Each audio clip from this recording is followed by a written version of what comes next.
See how crazy it looks right now. That's how I don't want to look. See how he looks Nah, crazy. nah. See, he telling stories, and Phil was my guy. So the only reason why he got stunner shades on is because we had another rapper on the pod one day, and he wanted to Oh, have like rap beef battle, and he was drunk off Jameson, so he threw the shades on, and I ever actually since had the then he Jameson kept them tonight on. too. But Oh man. look. Just so you know, Dub, I know you see his name. So all them African jokes you got, bro, it's 2-on-1 tonight, bro. When has that ever stopped me, my guy? I'm just saying, all them and all that kind of stuff, bro. You know what I'm saying? You might get jumped. Say, man, I walk through any village. I don't care, bro. Oh, he come off the top of the village already. All right. Well, so uh we start with the gunshots, man. You know what I'm saying? I give him the bow, bow, bang, brr, boom, boom, boom, pow, whatever. You know what I'm I'm saying? I protesting want to get because I'm protesting. I'm not doing my normal intro because you've been acting like a bitch when it came to the look. gunshot. So I'm not doing my intro today. Nope. But let's roll Oh, into the interview. okay. So we had a whole itinerary, man. I didn't get to send it to you yet, my brother, but I wanted to talk about some other things, but I saw Chuck D had a real conversation about R. Kelly, and R. Kelly got convicted of racketeering and sex trafficking. Wait, he got convicted of racketeering? Yeah, that's the whole conversation. Yeah, racketeering. But Chuck D came out and said, "Hey, Rick James had some similar charges, went to jail, came out, revamped his life or tried to. Ike Turner, same thing. Both of them were abused. All three of them were abused as children. All three of them had issues. And so Chuck D was like, are we going to allow him the chance to go to prison, come out, and, be rehabilitated, right? And so, of course, Black Twitter went off. I've been seeing so many jokes once R. Kelly got convicted, and it made me think about your take book, council culture, and all of that. But go ahead, finish your point. I ain't mean to So, interrupt you. are you good? So I wanted to really bounce the idea off of both of y'all because I'm 100% with Chuck D about, does he get a chance to rehabilitate himself after he served his time, or are we going to allow him to have that chance?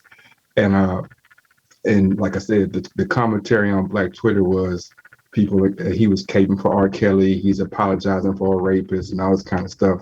But really, in honesty, he's been working under an umbrella of, fame, fortune, and people have been enabling him. And now that he's been, I guess, quote unquote, caught and has to do his time, should we allow him to be able to re-assimilate into the culture when he gets out of jail?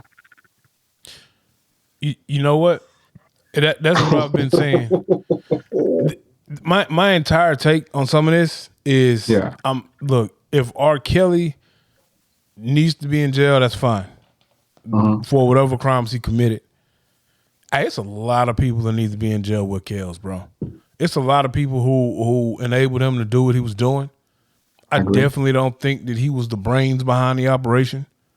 I mean, Disagree.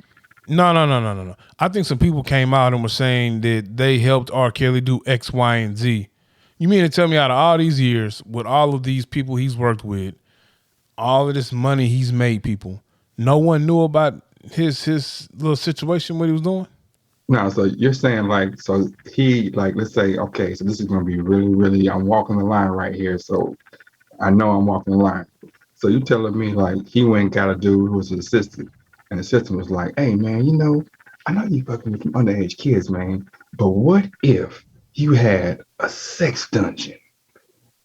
Yeah, and then the people added on to that, or What talking about? The sex I'm just dungeon saying, the sex dungeon isn't an issue. it isn't? No, 14-year-olds in the a sex dungeon isn't the issue.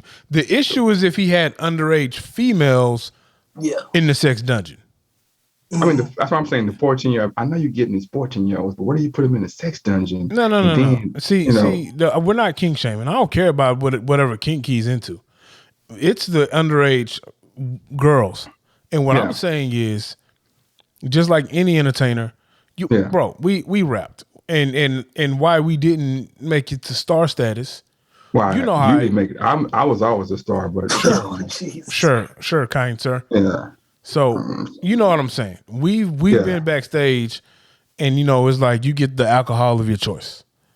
I know for a fact that R. Kelly. Well, I don't know for a fact, but I'm pretty sure that he was set up with what he liked that helped him do his performance craft, just like any other artist. So you're saying that they would like, so you're saying that somebody would like go to the middle school or the high school and like grab 8 girls and be like, I hey, don't think he was on no Epstein shit. I would never believe that he was on no Epstein Nah, shit. he wasn't. I think it was more along the lines of I mean, because people always tend to forget his relationship with Aaliyah and the fact that Jay-Z and Dame Dash, they pretty much were all fighting over Aaliyah when she wasn't even 18 yet.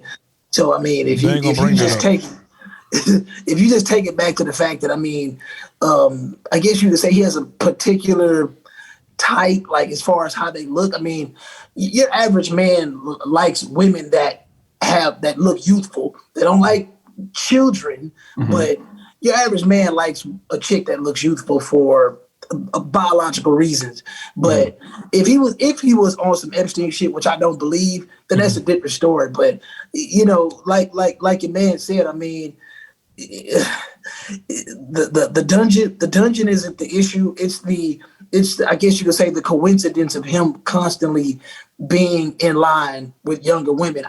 I don't understand how that's happening, and it's nobody's knowing, but everybody's too many knowing. people knew. I think that was normal for them. But see, Everybody's knowing. some of them parents took them there. Some Oh, of them exactly. parents. Some of them parents took their daughters to R. Kelly because they thought he could make their daughters a star. See, a lot of some of it could have been Kels doing what every 20-year-old nigga, well, not every 20-year-old nigga, but we were always in high school and we was trying to holler at the female, and then the old nigga rolled up in his car. Oh, okay. We see that a lot. Yeah, Make it sound right. So while I'm in high school, I'm trying to talk to a girl I got second period with, and she hop in the car with the nigga who graduated with my brother, and my brother 8 years older than me. So Now, I want to stop you right there because I want Wells to realize how magical this guy's picture looks. Like if you're looking at the picture, you see how he's literally glowing. Like it's like he has some kind of magical like essence. Like he has the backdrop and everything. It's like a cartoon, like a living, walking cartoon. What do you? Hey, I just want to be visible, bro. I'm talking about this guy Aaron over here. You see this? You see how like every inch of his is glowing. Like I don't know what kind of filter he has on there. Like I don't have no filter, my guy. We have normal, cameras. I got normal camera too. He has the 72,000 the Epson 2400, the Canon 2224-8 that that pixelates your face to the but to the maximum. Sounds like hate, bug. So I've continuously made this stance on this show about the way that we deal with underage women and men and relations, and I've always said that we take a moral stance based on the society we live in. So because it's a certain way in our society, we tend to judge and point fingers a certain way. Like I'm saying, if I go to other countries, and not just African countries, but Saudi Arabian, Indian countries, the age of consent and marriage is totally different. So some of these things that we're throwing a fit about, they're over there in Pakistan act like, what's the problem? So I'm not okaying it. I'm just saying that we're definitely using our level of morality to judge and point the finger at somebody else. And I think that is strange because if we would turn the finger around at other things, people will be like, we're okay to even simplify it. Let's take the baby. The baby was #1 rapper in the world when he was making a fool of himself, wearing a diaper, talking about shooting black people, talking about doing them wrong. But the minute he said something about the LGBTQWXYZs, all of a sudden he's the worst person on the planet. That's the same idealism that we're using with R. Kelly, because R. Kelly has told us for 20 years about his doings. But once we decided that, oh, it's not cool to do that, now all of a sudden we want to imprison him. And I do believe he needs help, but is prison the answer? I don't particularly think so. I don't think that prison is the answer for everything, because, like I said, you have intricate situations like Epstein that dive and swim through all levels of political offices, and that hold on. You don't think that, all right, now we know some fuck shit was going on with Epstein. Even to the fact that I feel like R. Kelly shouldn't have been prosecuted and put in jail before Ghislaine Maxwell. Like, we don't know what the fuck going on with Miss Ghislaine Maxwell. Yeah. And apparently, and I know feel, she's no, we don't know exactly what's going on. And I feel like she is worse than R. Kelly because she's a female, and we say, for the listeners who don't know who that is, you have to give some context. Oh, my bad. I assumed that they would know who Ghislaine Maxwell was. So, or is. So Ghislaine Maxwell is, she was supposed to be like the girlfriend / secretary / right-hand man to Mr. Epstein. Your sexist right-hand person. Sure. Yeah, she was basically the madam. She was the madam. And I feel like she's worse. She's the worst kind of predator because she went out and got these young females for old men's, enjoyment. And I feel like she's worse because these young ladies probably felt some sort of comfort level with her because she's a woman, and then she's pimping them out to old fat men. With that being said, question. Because the conversation comes up, and I'm gonna get. I don't mind getting the hate because I get it anyway. But the conversation is black women don't matter. Black women are abused, and it doesn't matter. Who said that though? I mean, not in this conversation. No, I'm not talking. I'm like someone. I'm sorry. Finish making your point. Maybe I'll figure it out. They'll be like, oh well, they don't. Black women get murdered or kidnapped at a certain rate, and it's not important, and it doesn't get the same limelight as a white woman. Particular case like the white woman right now in Utah, wherever. The Gabby chick. Yeah, the Gabby chick. And this is national headline news, right? This lady, Miss Judy, I'll call her, was definitely. She was grabbing young white women, models or aspiring models, and getting away with it repeatedly, and it was known. So you talking about Ghislaine? Huh? Talking about Ghislaine? Yes. I forgot. Oh, it was worse. It wasn't just models, bro. They were like going to the high schools. Yeah. But what I'm saying is, she was getting more white women, and her there was a type she was getting blonde, young women. You know what I'm saying? Right. And so my whole point is that when we isolate people and say that, oh, this type of people are oppressed more than this type of people, or this type of people, like, and you do have instances where it's a higher propensity, but in actuality, it's not about the color of the skin, it's about the class. So if I'm a certain class, then I fall prey to certain things off the rip because I don't have the money, the influence, the lineage to not fall into the trappings of so and so and so and so. So they'll push it as racism, but really it's classism. All right, but I feel like you ventured off. I did? I'm talking about predators, bro. I'm not. Yeah. I'm talking about. I feel like she's the worst type of predator than R. Kelly is, simply because of what she was doing.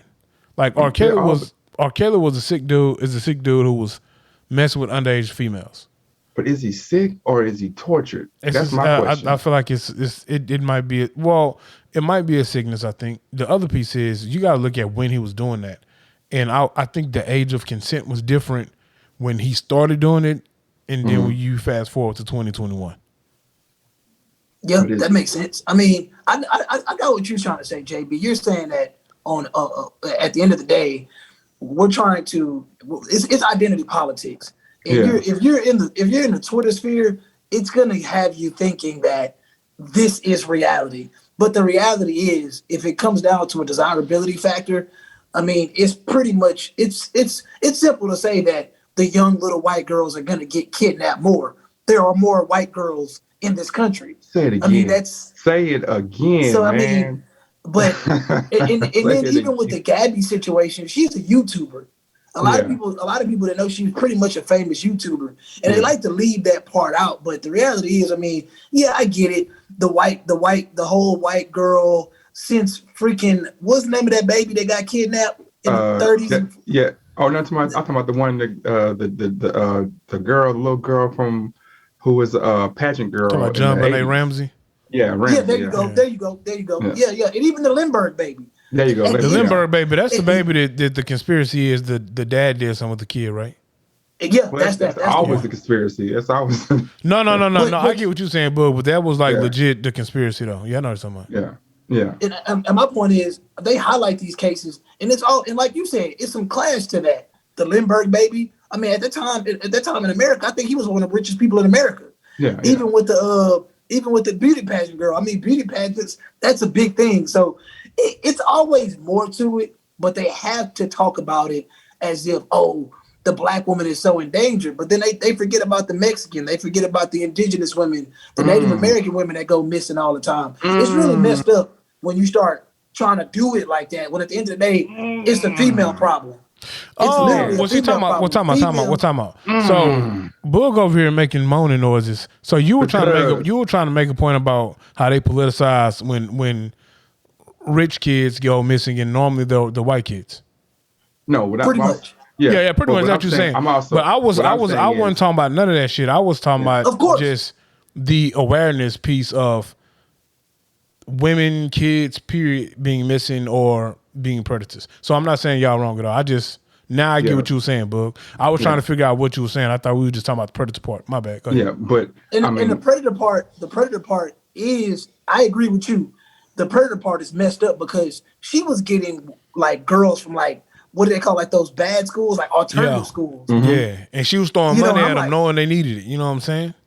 That's messed up. Yeah, that's really cold blooded, and like, you know, obviously it's specifically white girls, but like, come on, like she literally was going out her way on a relatability factor. They trust in her because she's a woman. Yep. That's like, so once I figure out if somebody can tell me that R. Kelly has that, then I'll look at R. Kelly a little bit different. Right now, I'm just really confused with the whole thing because I'm just like, it's not new to me that he messes with younger women, but I'm just trying to figure out, was he intentionally messing with teenagers? Like, I don't know anything. Well, I know a lot about the Cosby case because the Cosby case blew my mind. I could talk about that for hours, but the Cosby case is just so weird to me, though. Like the timing of when they decided to convict, it's just weird to me. But I don't know enough about R. Kelly case. Okay, so just to give some context on R. Kelly and something I know. What was that, my guy?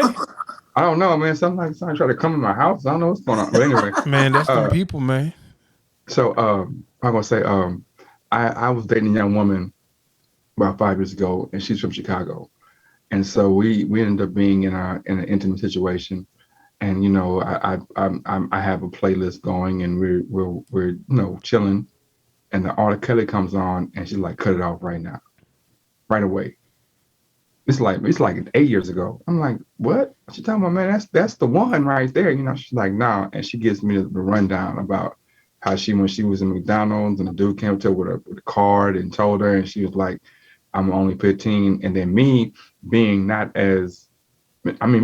like, in my mind, I'm thinking like, that's, man, you was fine when you was 15. To me, you know what I'm saying? Because she was fine then, you know what I'm saying? But then hearing it again, I'm saying that, like I said, it's layered, man, because, you know. Well, hold on, what do you mean it's layered? So it's layered because he's not going for 15-year-olds that look 15. It doesn't matter. It does matter. Why? 100%. Why? Because the connotation of what they're saying is that he's messing with little kids, and he is, but he's not messing with little kids that are little kid shaped. He's messing with little kids that have a look that's older. But does that excuse him from the act though? No. So why does that even matter? Why does it matter if I'm preying on a 14-year-old, 15-year-old who has the body frame of a 19-year-old? And I know they're 14 and 15. It Yeah, matters. once I figure out they under 18. I mean, well, for me, if I figure out a chick under 25, Yeah. I'm probably gonna get a little skeptical at my age. Yeah. But you at his age, I mean, you gotta have a threshold. He wilding if he's going for chicks under 18. And once again, like I said, my thing is he a predator or is he damaged? Like he's a predator. If we live in a world of if we want to recognize mental health and recognize traumas, we can't say that, oh, this person was traumatized and abused as a kid, and then turn around and be like, oh, but they're a predator. Yes, they're a predator, but why? But does that excuse the act, though? We're not trying to excuse the act. See, that's what you're trying to do. No. See, no, we're not doing not you. But I'm saying that's what what society wants to do is say there's no excuse for it. There is no excuse for it, but there is a reason for it. And if you don't address the reason for it, then there's going to be 27 more R. Kelly right behind that. And that's what Chuck D was saying is like, does this man have a chance to be rehabilitated? Because my ongoing thing I keep saying about the consumer and the public being the judge is like, if the consumer and the public is the judge, you're not going to get educated answers. You're going to get knee-jerk, heartfelt answers or justice, which is not necessarily the correct way to do it. You have to have trained professionals who have to have an understanding of the totality of the situation and not just be like, the answer is not he's messing with little kids. That's just the product. There are many things that go into that. Well, let me say this. Let me say this. So just like how we talk about how, and I'm gonna use the music industry because that's the industry he was in. So we talk about how a lot of these record execs don't really care about the lifestyles that these entertainers or these rappers live. So you got these rappers running around and they're pushing gang culture, drug culture. They're on drugs. They're in gangs. And these record labels and these execs are making money off of it, off the death and poisoning of our society because they're promoting that shit. Well, hold on, but let me finish. Don't say it right. Don't say our society. Say specifically the black community. The black community. Well, when I say our society, that's what I mean is us as black people. Okay. Make it clear because we got listeners now. I would assume that they know. I've been saying that. I would assume that when I say us and our, it's us. We're black people. Okay. Rap culture is black culture. They're making money off of our culture, and these entertainers are dying. Either drug overdose or living the lifestyle that they say they live. And these record execs, they don't care about the rehabilitation or helping these kids out when they drop all this money in their pocket. I say that to say when R. Kelly was at the height of making the music he was making, they until he knew. Got caught. No. Before he got caught. Because he was still at the height when he got caught. He was still making music and making money. You know what I'm saying, Boog. All right, keep going. I'm sorry. They knew exactly what he was doing. They knew exactly his habits. They knew exactly his vices. So did you. Huh? So did you. What I'm saying is, like, I myself was a teenager when R. Kelly was making music. So, but you were also a teenager when he told you when he said I'm the Pied Piper, and when he said when he said agent number. But like you say, you say, everybody don't know who the Pied Piper is. Everybody don't know that the Pied Piper was a mythical person who played music to lure kids. Everybody didn't know that. People was running around here singing "I'm the Pied Piper" R&B and didn't know what it meant until case number one. And all I'm saying is that there are people around him before he made that song that knew his habits, that knew his vices, because some of them probably were supplying it. Like Sparkle knew damn well what R. Kelly liked before she brought her niece around. And she still brought her niece around. And that's what I'm saying. You had the neighborhoods around him at an earlier time. That's the time that they should have sat down and got him some help. I'm not saying he can't be rehabilitated now. Of course he can. He shouldn't just go sit in jail. If he goes to jail, he should go somewhere where he can get some sort of help. If we can send a woman who purposely killed her kids because of stress from her husband, and she got rehabilitated and let out of jail, there's no reason why R. Kelly can't. He should be afforded that. I'm gonna tell you the truth. My whole conversation is really leading to, because I usually have I usually put a veil on my conversation. Jail is dumb, bro. Who? Jail is stupid. Jail is stupid and dumb. It makes no sense, man.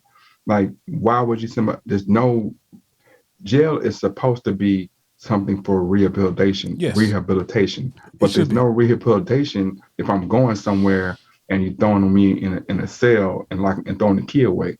Like, if I know for a fact what your issue is and I don't address your issue, I just put you in a cell for 20 years, 15 years, 7 years, whatever. You're gonna come out with the same issues. Or worse. Or worse. So the whole idea of him going to jail, like people thinking, oh, like it all goes back to you have a group of people who've been indoctrinated into, you know what, I done said about 17, indoctrinated into a way of thinking. And so you think it's a bad way of thinking that some people are champions of him going to jail? It's horrible, bro. Okay. If you grew up, look, if Aaron W., I don't know if I should say that, but if A-Dub grew up in a house with 12 kids and he grew up fighting for all his meals and he goes to the store and he steals a cupcake and he gets a record and he does that 3 times over 3 years and now he has three thefts and now I throw him in jail for stealing. That don't make sense, bro. I'm not stealing because I'm a bad person. I'm stealing because I'm hungry. But you're going to throw me in jail. That's the same thing with R. Kelly, bro. If I grew up in a house where I was being molested and all I know is being molestation, I am emotionally and mentally damaged. Okay. So you throwing me in jail. Why are you throwing me in jail? Because I'm acting out the way that I grew up. I'm damaged. Yeah, but see, the thing is, like your boy saying, at the end of the day, he is what he is, which is now a predator. Mm-hmm. All right, we can address that. We can try to fix that. But even with all that you saying, he still got enablers around him. And those people, to a degree, can hold some of that weight, too, because they probably was in it with him. Mm-hmm. And once again, they was taking his money and they were letting him continue to do it. So, yeah, I feel what you're saying, but society has rules. Like, everybody, go ahead. Those people should be in jail because he's acting from trauma. They're acting out of greed. So you telling the person who's acting out of trauma does the jail time. The people who are acting out of greed, they like, how come, like, well, no, they need to be in jail predators. Too. They need to be in jail too because they preyed on him. But what I'm saying is they are acting out of greed. These are people who didn't have these traumas. At some point, it could be like, hey, R. Kelly, this is not a good idea, man. Maybe we should see a therapist. Maybe, you know what I'm saying? Maybe whatever they had to say. But they decided they chose money and fame over. This goes for Jay-Z. This goes for all these all these guys who work with R. Kelly, knowing how to, you know, like there are certain artists who's like, man, goes for Jay-Z, Fat Joe. I could name 10 more. Ja Rule, who knew what was going on. Like they have guys like Nick Cannon that were like, man, I was 16 when I met him. And when I saw it, I was like, you know what? I'm not gonna do this anymore. You know what I'm saying? You have people like Cassidy who was like, I was 18, 19 when I met him. And I was in the lore of R. Kelly. But once I found out what's going on, you don't see no more. You got people like Dame Dash that was like, I'm not gonna do business with him. I'm not gonna be in anything with him. But the people like Jay-Z, the people like I said, these people who knew what was going on, how come they're culpable too? That, like I feel you. I still feel the people that are the worst are the people that brought him. You know, if you are a parent and you brought your kids around him, I mean, that's terrible. That's people horrible. That pretty much distance themselves or turn their back on the situation. Mm-hmm. I mean, it's the catch-22 to that because I'm a mind my business type of dude. Mm-hmm. But at the same time, I can mind my business as long as nobody in harm's way, exactly. So to speak. And I'm not related to that situation. If people were related to that situation and felt like somebody like Cassidy or Nick Cannon at 18, 16 or whatever, they can't say nothing to R. Kelly. Exactly. But the people that knew that they could say something, if they just walked away, then they probably their punishment is going to be their conscience because we don't have rules for people that, you know, are guilty of being greedy. Like, it's just, unfortunately, we don't have those rules because we're in a capitalist society that treasures greed and treasures, you know, people who have money. So now that since A-Dub not here, I'm going to make fun of him. So I'm pretty sure he's doing a wardrobe change or something. He's probably going and getting his camera right to make it seem a certain type of way. You know what I'm saying? He should never ever not give me the opportunity to make fun because I'm a A1 make fun of her person. I don't know if that's the right way, but yeah, I just wanted to, I'm gonna get off. This is too serious a topic, but I just wanted to ask y'all about the Chuck D thing or whatever, because that was, to me, it was so poignant how people were immediately saying that Chuck D was an enabler when Chuck D is a person who has a heart, and this is somebody who we know for the last 30 years he has been all about promoting Black people, promoting, helping, all these things, but then all of a sudden, if he has a take that we don't like, then all of a sudden he's an enabler. But nah, he's just, I mean, when you keep it a bean, sometimes you're gonna be on the wrong side of the popular opinion. And social media, Twitter, cancel culture, which is against cancel culture is against everything America is about. Not that I'm saying America is right, but America is, for better or worse, based on Christian values. Yeah. And cancel culture is the exact opposite of anything Christian. There's nothing. Yeah, if your beliefs are rooted in at least something religious, you probably don't believe in forgiveness. So to answer your question in the beginning, you basically said, should R. Kelly be allowed to come back out? Almost like a doctor. Almost, if a doctor does some dumb shit and he comes back out, should he be allowed to practice again? Should he be? I mean, there are going to be people that want his music still. There are going to be people that still want him to perform. Yeah. If people choose to go protest at his shows, or whatever, that it is what it is. But I don't think that you should cut off that man's source of income, especially with him being as talented as he is. Yeah. You know, just because you don't like the fact that he is what he was, because after 4 or 5 years of him doing whatever, going to prison, rehabilitated or not, once he serves his time, he should be able to make money like any other American. It could be way more than 4 or 5 years, though. I think. I think it's gonna be in the 20s, man, and not because he deserves 20 or something like that, but because the light, the vision, the lights, the eyes are on him, and so they're gonna make an example of him. I screamed up and down, all up down the hallways. I was like, man, what they did to Bill Cosby was wrong. Not whether he was innocent or guilty, but the way it went down in the courthouse, I agree. It was wrong. It was wrong, and I was saying that. I was like, look, man, if yes, sir. Let's roll into the Bill Cosby conversation. Yeah. Send out a new Zoom link, cause okay, I see it. You see it. Say we got 5 minutes left. Yeah. So you gonna cut this part out, man, because we're professional podcast, man. You know what I'm saying? I'm gonna edit this part out. Do you want me just to send a new link? Let me just send a new link. All right, send a new link. All right, let me see. Hold on, give me a second. You know what I'm saying? Remember that Luke Walton got caught with them hoes, man? It went away though, right? It went straight away. It went straight away. Luke Walton spoke with them hoes. I was like, man, you know what? Look, I'm not talking about the hoes portion of it. I'm talking about the fact that when he was coaching for Golden State, when Kerr had back issues, my man's looked like coach of the year, and then he went to LA. It's like when I ain't gonna say that. Nah, he just stepped into a situation that was already rolling, man. He ain't do nothing but just like, y'all keep doing what y'all doing. I'm saying that's what Steve Kerr did. Nah, Steve Kerr came in and he was like, I mean, Mark Jackson laid the groundwork, but Mark Jackson also, he didn't let Steph Curry be Steph Curry. Steve Kerr was like, man, shoot that hoe every time. Okay. Because Mark Jackson was like, he was like, play this offense. Because Mark Jackson, man, he's Van Gundy, man. He defense first, bro. Like it's not his first coaching job. I know that. Yeah, we've seen how he coaches. Like, you know what I'm saying? He's not the type of person that be like, hey, just do what you do. All right, man.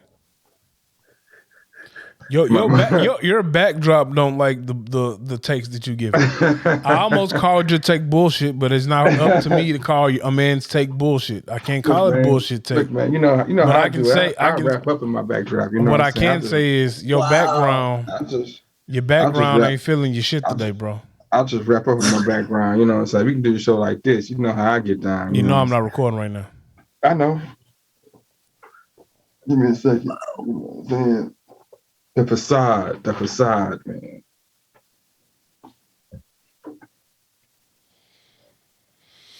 Wait till I get my camera, bro. Well, I am recording, but now you recording? I can't record the screen. You got to record this segment of the Zoom. Okay, hold on. Let me record. You won't allow me to record? I know, man. That's good, man. You're the kind of power, man. Recording in progress. Oh, yeah. So what I was saying, man, the at the end of the day, R. Kelly is both victim and victimizer. And I think that the conversation is only looking at one side of the coin.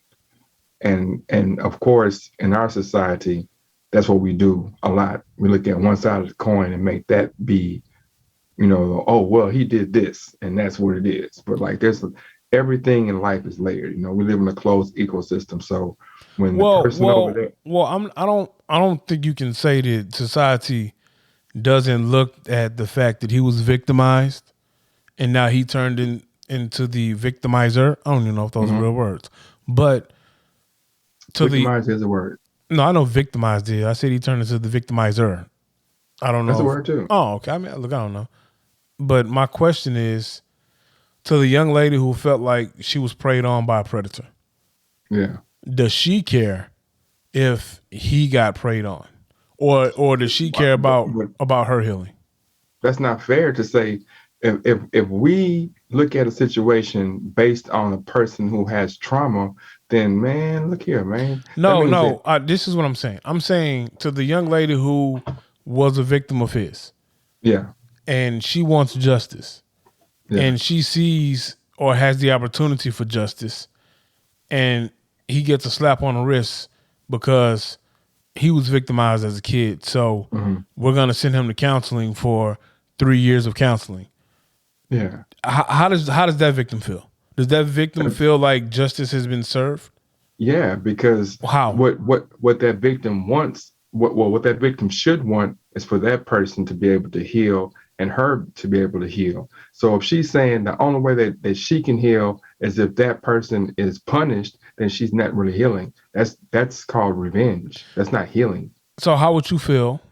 And you're a parent. And that's why I'm asking. No. Well, I got to ask you this, though. Don't do that, though. Why I can't do that? Because that's not that. If you're trying to make it like people always say that, like, well, what if you like? Because I'm making it personal. Because I know I have a niece, and that's what I'm saying. And I have personal. Hold on, time out. Person going. Okay, go ahead. I have a niece, and I know how I would feel if she was preyed on by a 20-plus-year-old man at 15. I would want justice. I would want revenge. There are a lot of things I would want, but the one thing I would want is justice. So what is justice, bro? This wouldn't happen to any other female or any other person. So you think that if he goes to get rehabilitated so that he doesn't do it no more, that's not justice? I'm not saying that isn't. I'm not saying that the rehabilitation. I'm not saying that the rehabilitation. No, I'm not saying that. I'm not saying the rehabilitation should happen. I'm asking you. I'm saying if you do, I feel like rehabilitation is enough justice? Yeah. No. That's because you're vengeful. What I'm saying is, look here. All right. What I'm saying, not that you. No, because I feel like, and it's not like an attack on you, but I feel like for the sake of the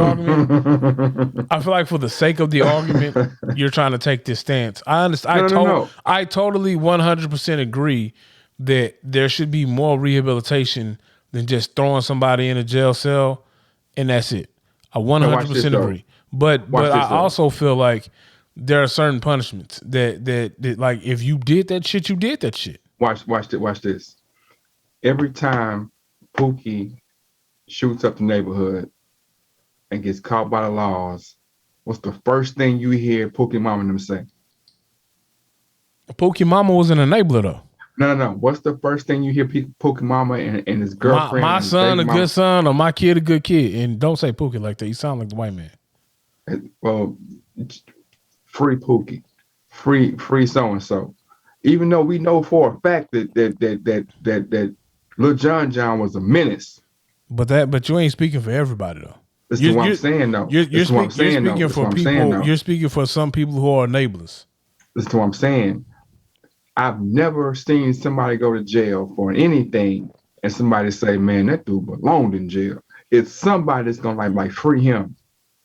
What does that mean? Even if so, what I'm saying is, it's always gonna be somebody who feels like that justice wasn't served, even if they were the wrong person. So what is justice? If your goal is for this person not to do this no more, then their ultimate goal should be like, well, let's change the way this person feels about themselves, about life, about everything, so that they really are. Because at the end of the day, they're going to go to jail and they're going to do the same thing they did in jail they did in the free world. I mean, based on what you said, at the end of the day, justice for some people, they just don't belong on the street ever again. Yeah, that's what I'm saying. That's not true. That's true. I mean, I'm sitting here thinking, and I'm like, I've never really, not trying to be funny, but I always looked at a Batman situation. Just looking at Batman, I never really understood what justice was. Like, I'm like, is it just a consequence? Is it just a punishment? Because if that's the case, then I don't think rehabilitation is justice for the victim. Like, the victim wants revenge, and I really think that that's all justice is in the long run. It's just. But see, that's why I wear glasses. I can do that. I can do that. But what I'm saying is this, though. I'm not saying that the rehabilitation shouldn't be there. I think the problem with our justice system is there's incarceration without rehabilitation. So it's a problem if with some of these bullshit ass laws, our youth get trapped up in bullshit and be in jail. Probably half they adult life. Like, there's no reason why an 18-year-old or a 15-year-old or a 16-year-old get out of jail at 50 for some shit they did at 15. No, not at all. Yeah, that ain't justice. You know what I'm saying? There has to be some reform. And sometimes, freeze. Hold on, freeze. I'm gonna ask you a question. If a 15-year-old come to, and this is why I said, and this I'm gonna tell you why I said don't do that.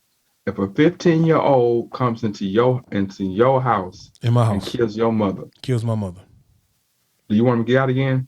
He might not make it out the house. No, if he kills your mother and gets away, and he gets caught, want him to get out of jail again?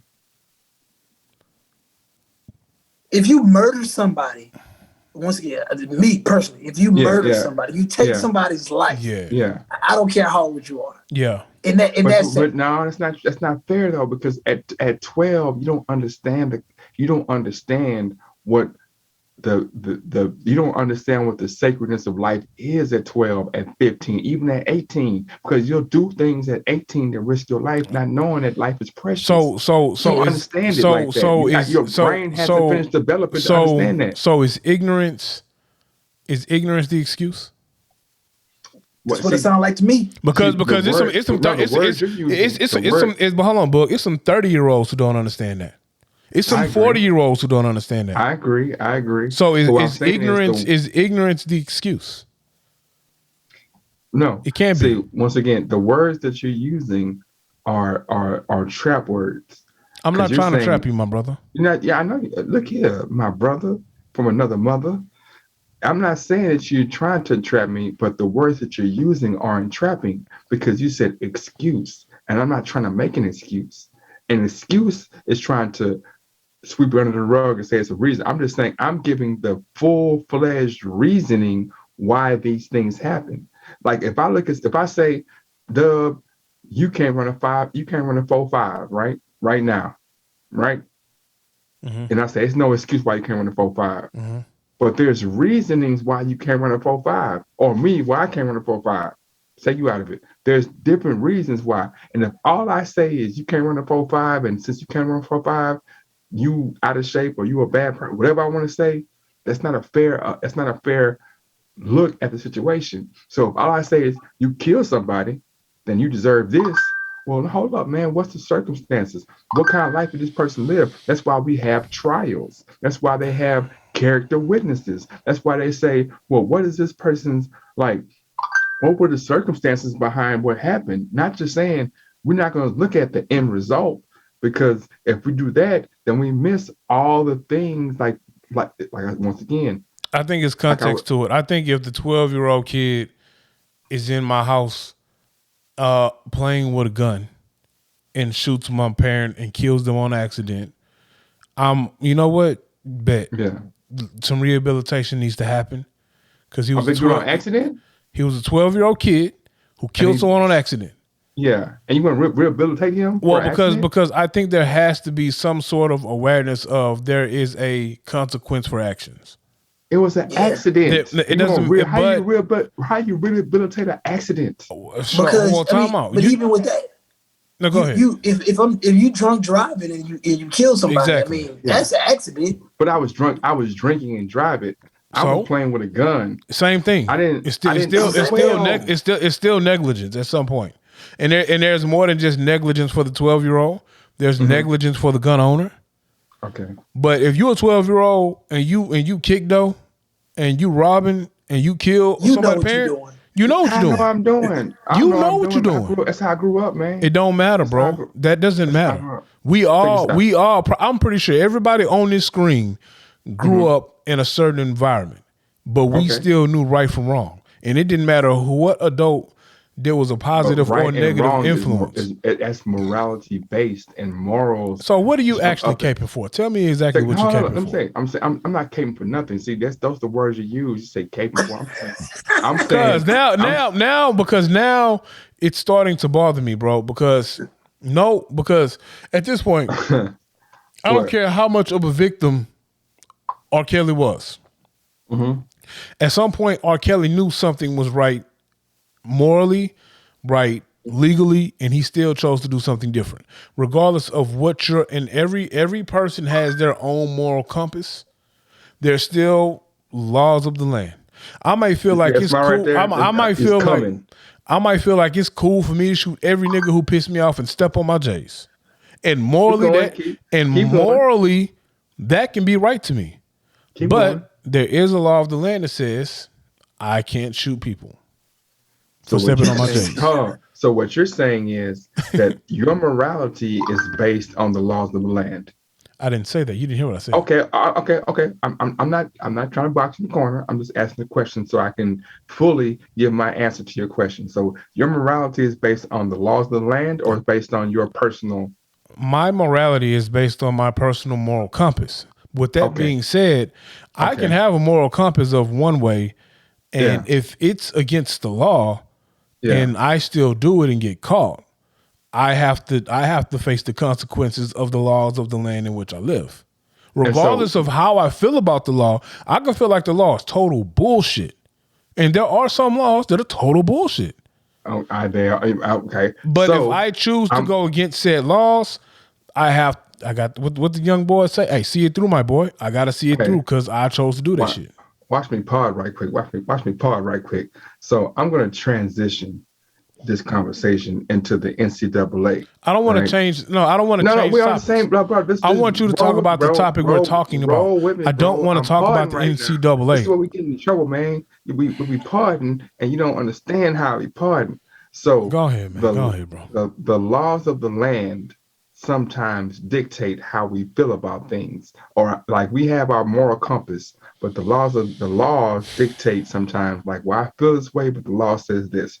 So for many years, since the year 1953, the NCAA has said that these people are student athletes, and because they're student athletes, we don't pay them because they're student athletes. They're not employees. They're getting paid in their education. That's how they're getting paid. And then the very person who created that statement 20 years later, in a book that he wrote, said the only reason I created that statement is so that we can keep a plantation like a plantation. He used the word plantation like a plantation like environment, so that we didn't have to pay the students because they are our employees and we treat them as such. The laws of the land, the NCAA, said one thing. My morality tells me, hold up, man, if I'm making this person work 12 hours a week, 12 hours a day, 5 to 6 days a week, and not paying them, then, or I should be paying them, or at the very least giving them some kind of benefits or some kind of, because they have labor laws. Well, they were They've saying had they were saying the compensation, which I'm not saying I agree with it. I'm just telling you. They Yeah. were saying the compensation was the education. No, they were saying the only reason they started saying student athlete is because an athlete was injured in 1953, and he said, well, when I was playing, I got $50 a week to eat. I hurt myself, and since I couldn't hurt myself, I couldn't play. I didn't get that $50 a week to eat. Mm-hmm. So obviously, I must be an employee. Okay. And so the NCAA and I forgot the guy's name, but the president. Oh no, I can't do that. The president said, "Hey, now we got to figure something out because they are employees, but if we have to pay them, then we can't get the money that we get for free." So they created the term student athlete just so they didn't have to pay the students. Now, that became the catchphrase that we've been saying for the last 50 years. You're not an athlete, you're a student athlete. And the person who coined the phrase literally said, the only reason I made this phrase is because we didn't want to pay the athletes. So all that leads to me saying, in my transition and going to the situation, that the morality of a situation is a lot of times dictated in our society by how the powers that be tell us how we should think and how we accept that. So make it make sense how predators like R. Kelly shouldn't be incarcerated. Because predators like R. Kelly are predators because they're damaged people. And I'm saying that incarcerating them in the way that we do is not changing them. It's just putting them in jail and making them sit around and think about you're assuming you're going to sit in jail and think about what you did, as opposed to being like, well, why did you get this way? How did you get into this process? How did you get here? What happened to you? Let's work on you to change you so that when you come out, you don't do the same thing. Now, sometimes it happens. Rick James, Ike Turner, what's his name? Tim Allen. Sometimes you go to jail and you're able to find a piece, Malcolm X. You're able to find a new way to relate to the world and be positive. And other times you go in jail and you become a worse criminal, Al Capone. You name your favorite Italian gangster went to jail. Most of them went in as petty thieves, came out as crime bosses. So what I'm saying is, at the end of the day, the morality that we're pretending to follow is not our moral compass. It's what we've assumed somebody told us, and we haven't really just dove into it to be like, man, this shit don't make sense, because it don't make sense. I mean, I think the three of us probably do that, but I think once you start talking about, once again, you start talking about Twitter, you start talking about Black Twitter, you start talking about the herd, those ideals and those thoughts, you lose them. But I mean, for the most part, I mean, that's the same thing with the abortion conversation. Yeah. I think there's a lot of people that probably feel like, man, shit, once you're pregnant, you're pregnant. But then, some people talk about 3 weeks, 6 weeks, 12 weeks. Mm-hmm. That's whatever makes their moral compass feel good. And I have I didn't coin this phrase, but I believe in elastic morality. I feel like people gonna stretch their morality to do whatever they can to sleep at night. It's just I call it selective morality. I mean, we all have it. I mean, yeah. We do. But everybody on everybody who's talking right now has a moral compass. You have a line that you won't cross. We all do. And so that's why every person on the planet has one. Yeah. So with that being said, like if you're doing right from wrong. And I don't care how you phrase it, how you try to coin it. I get it. There should be more reform when it comes to prison. I'm not saying that. I'm not saying, honestly, from where I sit, I feel I would never want to be a judge or a prosecuting attorney, because for me, I've been to court and I've seen judges hand out time and then go to lunch. You know what I'm saying? I couldn't, bro. I don't know if I could sleep for a month if I gave a 12-year-old kid 50 years in jail. Matter of fact, I was looking at 30. Bro. It's a YouTuber named Ami and the Hellcat. Ami and the Hellcat. Ami and the Hellcat. Why are you promoting him on our show? Like, do you know him personally or like? Well, let me finish. I'll let you finish your little NCAA bullshit. Let me finish my spiel. I'm sorry, you're right. It's bullshit. No, it's not bullshit, my brother, because that's your take. I can't call you take bullshit. I always do that when he called me crazy. No, my brother. But what I'm saying is, this young man, Ami and the Hellcat, yeah, he got famous on YouTube and made money not by selling dope. He ain't killed nobody. He ain't raped nobody. He wasn't a sexual predator. Hey, this young man found a loophole, had a streaming company, and streamed cable TV.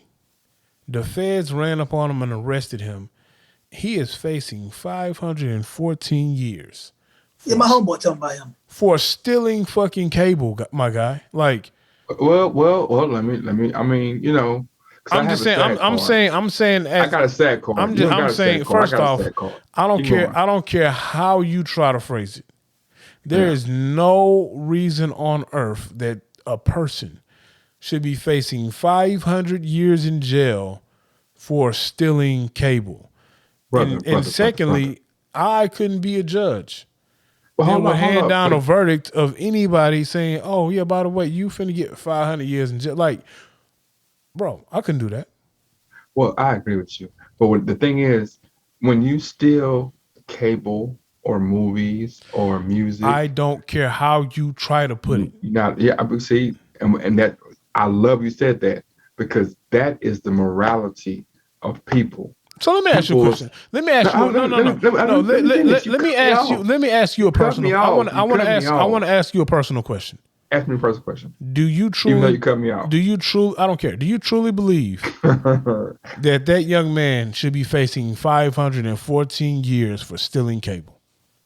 What I truly believe is that he doesn't understand the totality of what he did. Like let's say right now somebody takes this podcast and takes it and streams it in Japan and makes and is garnering money. Well, not even that. They take the podcast and they start making money off the podcast somewhere else, right? Yep. Are you okay with somebody making money off of you? He needs to pay me. Okay, but now think about a movie, or think about cable. Think about cable, right?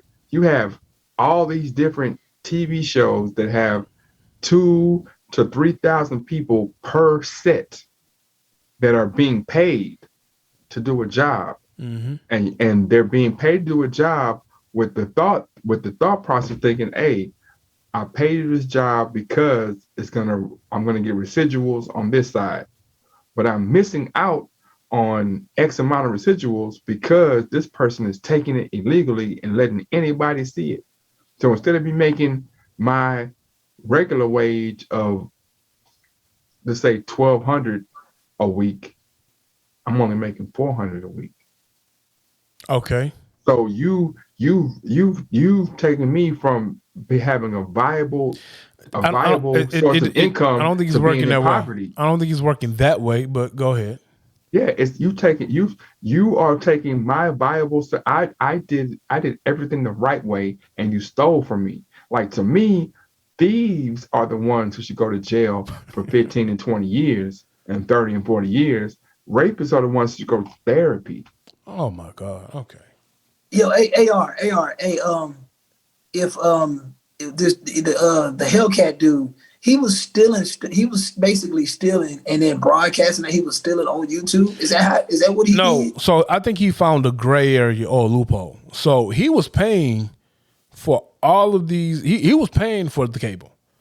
What it is, he had some sort of he had some software he created some sort of streaming platform. I'm assuming it's similar to Plex. If you know how Plex works, you can have your own Plex server, and you can just dump all kind of material on it, from music to your old movies, sports, all that shit. And you can have passwords similar to Netflix, where people can access your server and stream from your server. So he had some sort of platform like that, and he was paying for all of this stuff. He was paying for his cable subscriptions and all of that. He just had it linked to the streaming platform that he created, and he charged a monthly fee. And that's the difference between me and you, from my understanding of it, going to jail for fair time and just getting a slap on the wrist. If I have a Plex server set up and I have all of these movies that I stole from torrents on my server, and you just have access to it, and there's no money trail where you're paying me for a subscription, I'm fine. The moment I start profiting off of it, that's the problem. That's a problem. Yeah. It's not 500 years in jail problem, but it's a problem. Definitely it's a serious problem. It's not 500 years in jail, but I'm saying I get it's a problem. Hey, man, penalize the guy. Make it where he can't touch a computer again like they do computer there hackers. You go. 500 years in jail? But just like, we live in Texas, man, where you come on vacation and live in probation. And Texas laws are patented after U.S. government laws. Oh, he not in Texas, though. No, they never said. Texas laws are patented after U.S. government laws. Okay. So it's like, if you go into a store and steal a pack of gum, not only did you steal a pack of gum, you did 4 other things that were illegal. So instead of you having that $70 or $150 charge, you got $4,000 charges. And now you have to be like, okay, well, we could put you in jail for 20 years for this thing, or you can plea out for a year. That ain't right. You know what I mean? Yeah, I don't think any of that shit is right. Yeah. Like, I'm not saying look, I'm not saying the justice system is, we all know the justice system isn't probably right how it should be. And we know that there should be prison reform. There should be rehabilitation in prison. If you're going to send these people to jail 5-year, 10-year, there should be some sort of rehabilitation. I think I was reading somewhere, and I know it's not everywhere in the world, but there are some places in certain countries where prison is actually rehabilitation. Sweden.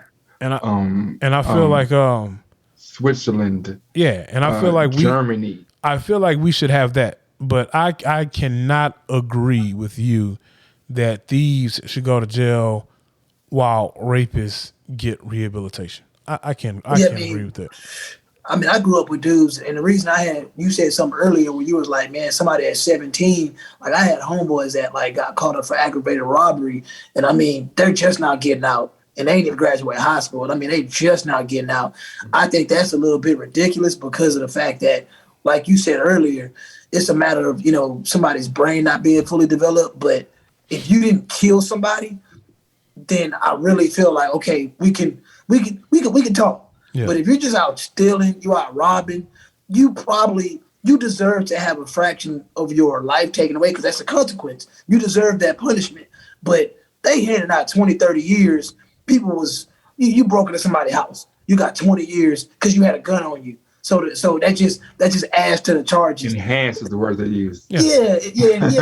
That's bullshit, man. Like, come on, man. Like, let's be reasonable with the fact that this is a 17-year-old kid. You give him 7 years, 5 years, and you actually try to rehabilitate him. And my only issue with rehabilitation through the state is I know it's going to be trash anyway, because government funded or taxpayer anything, they're going to make sure that they give you probably the worst faction of it. So rehabilitation, I mean, you talk about indoctrination too. Like you sending these dudes to prison and you think that they're going to get quality therapy. You think they're going to get quality anything? Like, so that's already an issue right there. Like, what do you really want to send them to? Have any of you guys been to any prison reform programs? Say that again.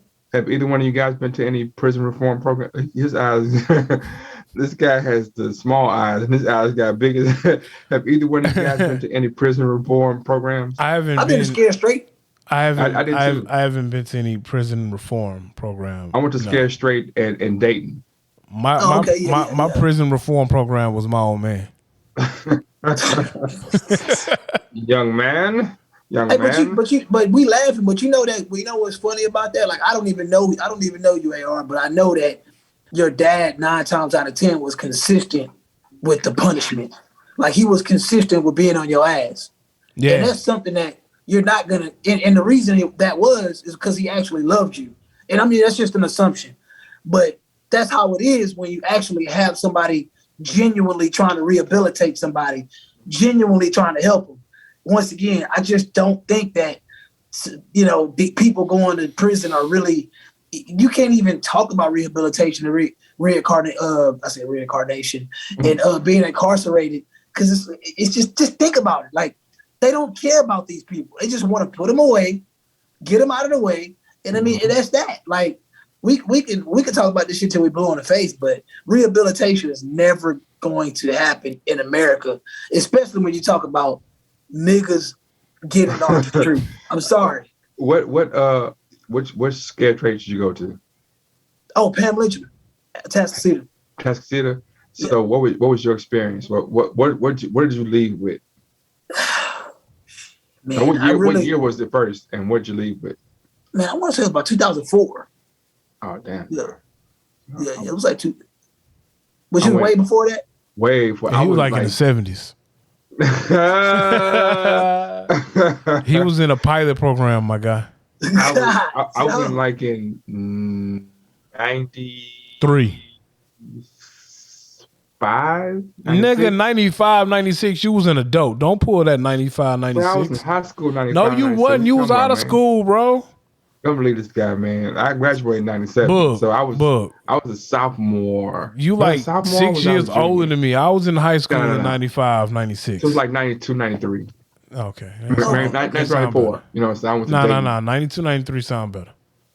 Yeah, 92, 93. I was. I left with the mindset of, damn, that's fucked up. It's really dudes in there. You know what I'm saying? Living like that. Mm-hmm. You know what I'm saying? Like that. I still was young and dumb at the time. So I can't really say I left with the mindset like, I'll never do this again. I really just left with like, I'm going to do whatever it takes to avoid that. You know what I'm saying? Because it's still, for years after that, it still took me time to get it straight to where I was like, okay, I'm finally done. Yeah. But, I mean, just bad decisions, my own pain and suffering is how I learned. That shit really didn't help. So I went there. My mom, man, one summer, man, I think I didn't want to go to summer school. You know how African parents are. Your mama sent you to Scare Straight because you didn't want to go learn arithmetic? No. While other niggas went to Scare Straight because they was on their third kick, though?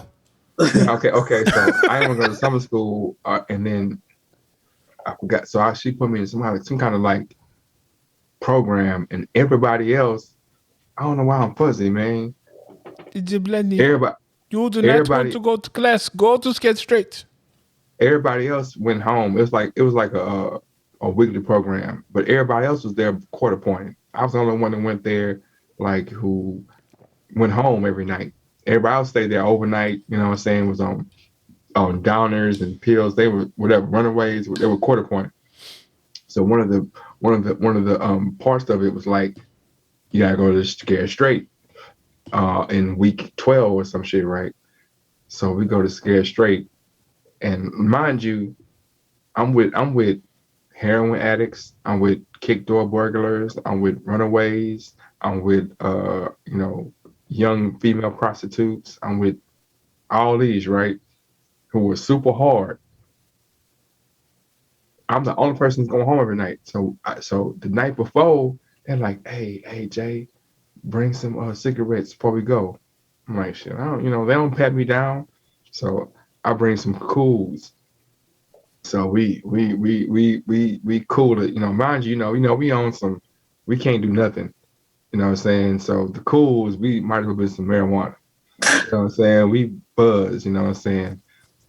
one of the dudes who we can't be, we 13, 12, he tatted up at 12. He started crying before we even go. We ain't even got on the minivan to go. He crying. I want to go to jail. I want to go to jail. Like, bro, we're not going to jail. We coming back home. You know what I'm saying? We get there, and when you get there, you know how it is. They go through the whole spiel. You know what I'm saying? They took your motherfucking shirt. Yep. Look, man, I played sports. I played sports my whole life. I know how to follow directions. You know what I'm saying? Tuck your shirt in. Tuck. You know what I'm saying? You know what I'm saying? Like, if you follow directions in life, period, life usually goes smoother. Of course, all the hard heads are like, they have, going back to what I was saying, they're damaged from the get green. They have issues with authority because the authority figure they had growing up abused them, didn't give them the right morals, didn't give them the right what's called it. So they have a problem with authority. So anybody talking to them in an authoritative manner, they have an issue with it. So that's a whole issue. That's a whole 30 minutes of getting everybody to get on the same page. People crying, people trying to buck the system, whatever. You go through the whole day. You got to go hold the grass, 1, 2, 3, do the whole thing. You know, I did that. No, we had to do that. We had to do that. You had to hold the grass. You like manual labor, bro. We had to go. Yeah, bro. I ain't have to go to Scared Straight to do that, bro. No, I listen. We had to go. Okay, so check this out. So you had the little harvesting tool. You was out there looking like the Grim Reaper, bro. No. Not that's a sickle, bro. Yeah. We had a hoe. So that's how they cut grass in prison, with a hoe. Damn, so, they wouldn't even get y'all just like bro, my old man, we had at one point the lawnmower that wasn't electric, my nigga. It was the manual shit. Just to spin. Yeah. Oh, y'all ain't even had that. You literally had a garden hoe. They cut grass with a hoe, but check this out. Ain't no grass out there, bro. It's just dirt. So you just hoeing the dirt. You hoeing the dirt. You know what I'm saying? Literally hoeing the dirt. You're on Bissonnette right now. Okay. So you bow, and you got like 100 yards to do.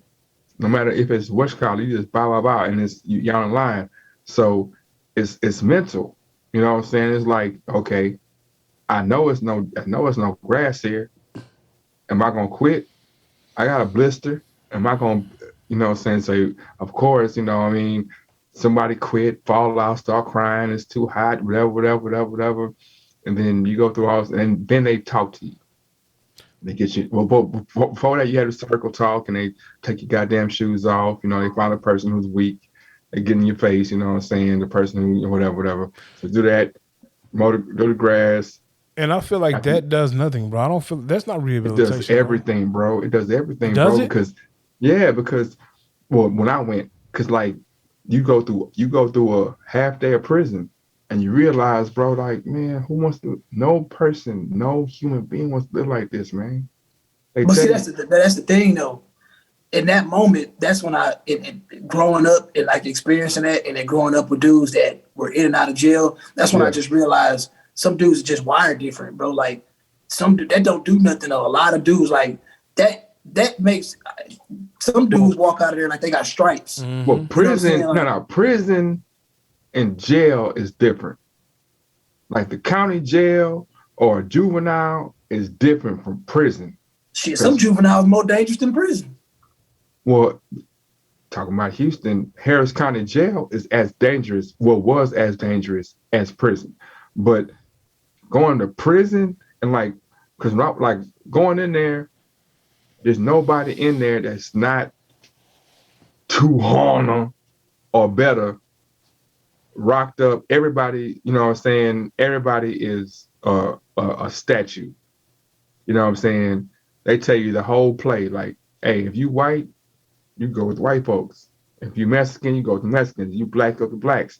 If you black and you Muslim, they tell you the whole. This is when I went. They tell you the whole play. Like even in the Scared Straight, like, oh, you white, I can't talk to you. I gotta go over there and talk to them. You gotta talk to them. You know what I'm saying? So it was a deterrent for me. I was like, nah, this ain't how I live. You know what I'm saying? When you walk in, it's like you hear it's no filter. If you come in here, I'm gonna fuck you. I'm gonna fuck you in your ass. I'm gonna fuck you. Yeah, you got a pretty face. Like it's no filter. You know what I'm saying? But then after you go through the half day, then everybody gets they individual convict and they tell you their story and they talk to you. You know what I'm saying? Like it was I like remember that. yeah, it was like three or both guys. Like I was one guy, he's like, shit, I had a full ride to Alabama. You know what I'm saying? I was a linebacker. But shit, I got in the car with my partner, with my homeboy. He decided he want to rob somebody, and I'm down with my homeboy. So he ended up shooting somebody, and he got shot. And he ripped his shirt off and showed a scar. You know what I'm saying? I got a shotgun blast. You know what I'm saying? Like it's real. You know what I'm saying? It's a deterrent. Like for anybody who isn't damaged, it's a deterrent. But if you're damaged, if you grew up in a household where everybody has the same story, then that's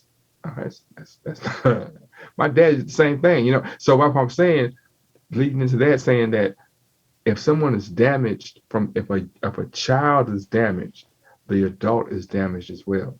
So we can't judge the adult that's damaged as a child and be like, oh man, you know better. No, how the fuck would you know better? You never had a chance to know better. Your whole life you've been shown this is the way to do it. That's all I'm saying. Like I said, man, I'm hearing you, but I guess to an extent, man, just dealing with the people that I've dealt with in my life, like I just really feel like some people just willfully ignore common sense.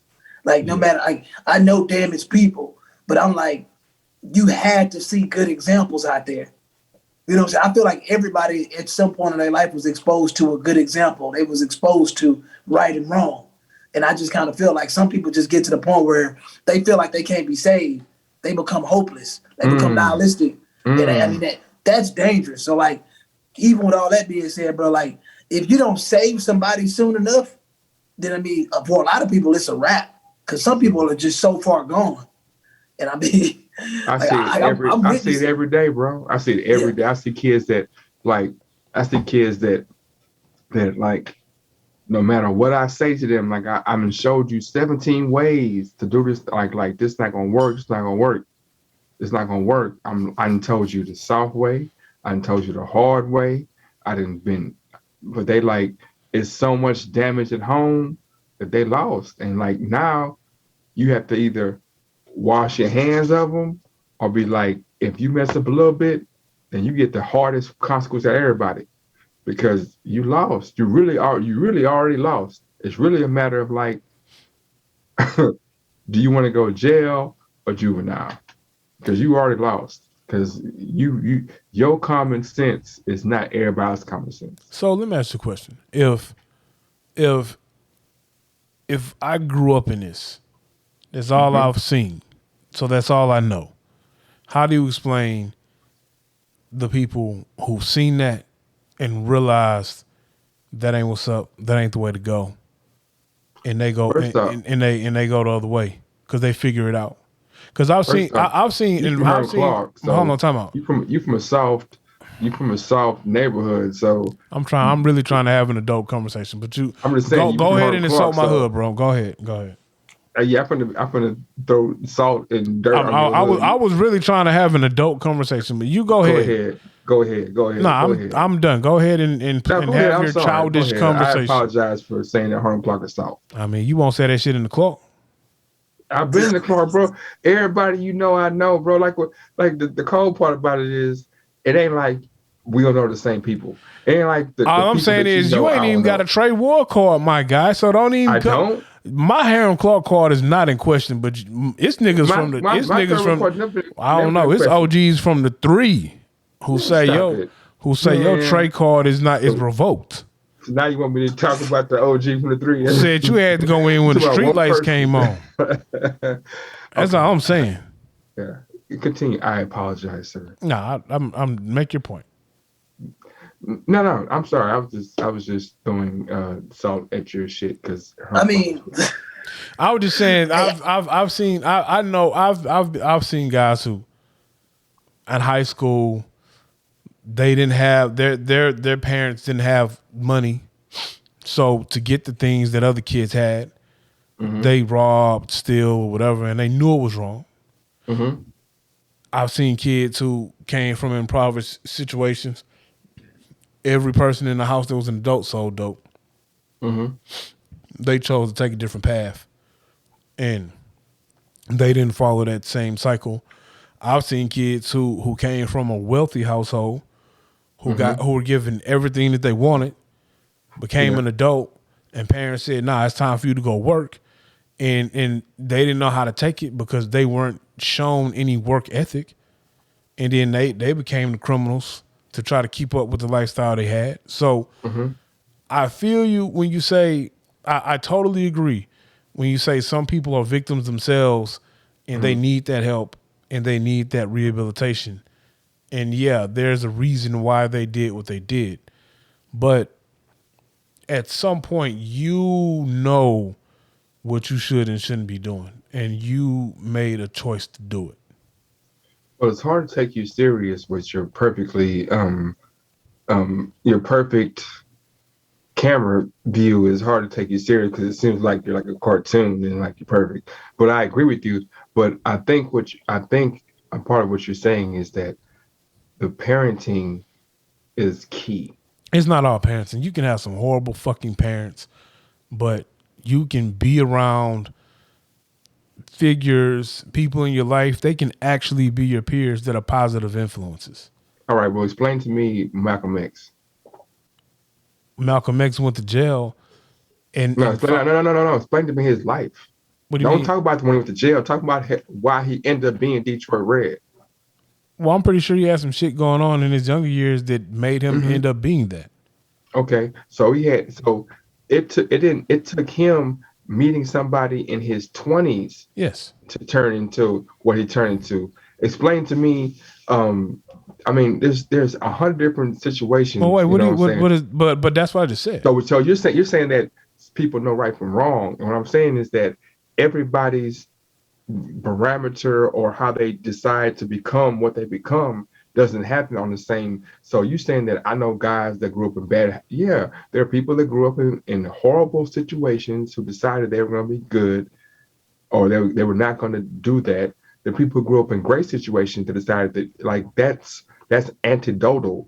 What I'm saying is that in general, what you're describing is capitalism, bro. All right. That's all you're describing. Okay. You're saying that we live in a society that places money and money above everything. So at the end of the day, everything we do is catered towards having money, whether it be if we have to rob, if we want to everything. That's not what I was saying. That's not what I was saying. No, that's not what you're saying. That's not what you're saying, but that's what it is, though. Okay. That's not what you're saying. I agree with you. That's not what you're saying. But I'm saying that what it is, though, everything that you're doing leads back to the money and leads back to capitalism. All right. But I hear that argument all the time, and it still comes down to I still feel some people they're just wired different. I feel like even in Malcolm X's case, at some point in his life, he probably was a genuinely all right little kid. And then the dad died and he saw some fucked up stuff. And then, he started pimping at one point. But then, basically what I'm saying is I feel like a lot of people are born in the light. They get pulled into the dark. And it's all about the situation that comes about that pulls them back into the light. Yeah. And I mean, for the most part, I've always had my, Malcolm X is one of my favorites. But I've always had my issues with the way he kind of was such a follower. I mean, I get it. I understand why he followed Elijah like he did. But I feel like at some point he kind of was right to feel that, like, he was like, man, like, I'm that nigga. And like, I feel like so many people in his group felt like he shouldn't have felt like that. I was like, well, I mean, he kind of was that dude. And that's neither here nor there. But at the end of the day, I feel like Malcolm, as smart as he was, like I'm sitting here like watching some of Malcolm's tapes and listening to him too. And I'm like, you just not that's not prison sharp. Malcolm X was sharp. Like he was smart. So all that shit that he did, like you said, it was capitalistic because he had to do it to survive. But he's one of those guys that, like, at the end of the day, if he didn't see some of that traumatic stuff that he saw, he never would have got pulled into the dark. But luckily, he had that moment where he can get pulled into the light, and he did. And I honestly feel a lot of people have those moments. Some people just ignore those moments. They want to stay in the dark. Mm-hmm. I think some dudes are just wired that way. They just get fascinated by the dark. I still don't understand why we got millionaire rappers that even want to look gangster at all. Like, why do you want to look like? So that's a great transition because I want to talk about I mean, I know I sent you the itinerary, both of you guys, and I want to talk about sacrifices for the greater good. And you were talking about I'm finna get my charger for my laptop. I'm getting my charger for my laptop. Keep talking. I hear you. Okay. Yeah. So as you said, like sometimes we have situations where we're here and we want to get there, and we end up being followers, or we end up being, and we feel like we're that guy. Mm-hmm. And so we had a game. What was that, Friday? Yeah. And we ended up winning, and there were points in the game where I was like, and I've talked about it before. Like I'm used to being that guy on the team. I'm used to being that guy. Like, hey, let me do this, and then we'll galvanize around me, and we win and lose upon my, whatever. And on this team, we have enough players that are good enough where like you have to kind of suppress parts of your game, or I do at least. You know what I'm saying? And I think you do too, because like I said, the last game we played together, I was telling Dave, I was like, man, Wills is on fire, man. Like they were talking about some other stuff, but like I seen 2 or 3, you know what I'm saying, where he went off, you know what I'm saying? Like it was like maybe 4 or 5 shots where I was like, yeah, he's on fire. But and I like it, but it's an adjustment. You know what I mean?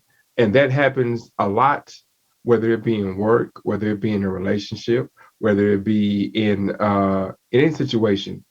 And that leaves you? Okay, there you go. Yeah. Sacrificing for the greater good. How often do you find yourself sacrificing for the greater good? And when does an individual sacrifice for the greater good, whether it be a small situation or a big situation? I can make it even simpler than that. Going to McDonald's, and I go to McDonald's and or any fast food, any situation, and the server isn't really getting what's going on. I have every right to go off, or to be like, hey man, this is simple, bro. I said no cheese, blah, blah, blah, blah, blah, blah, blah.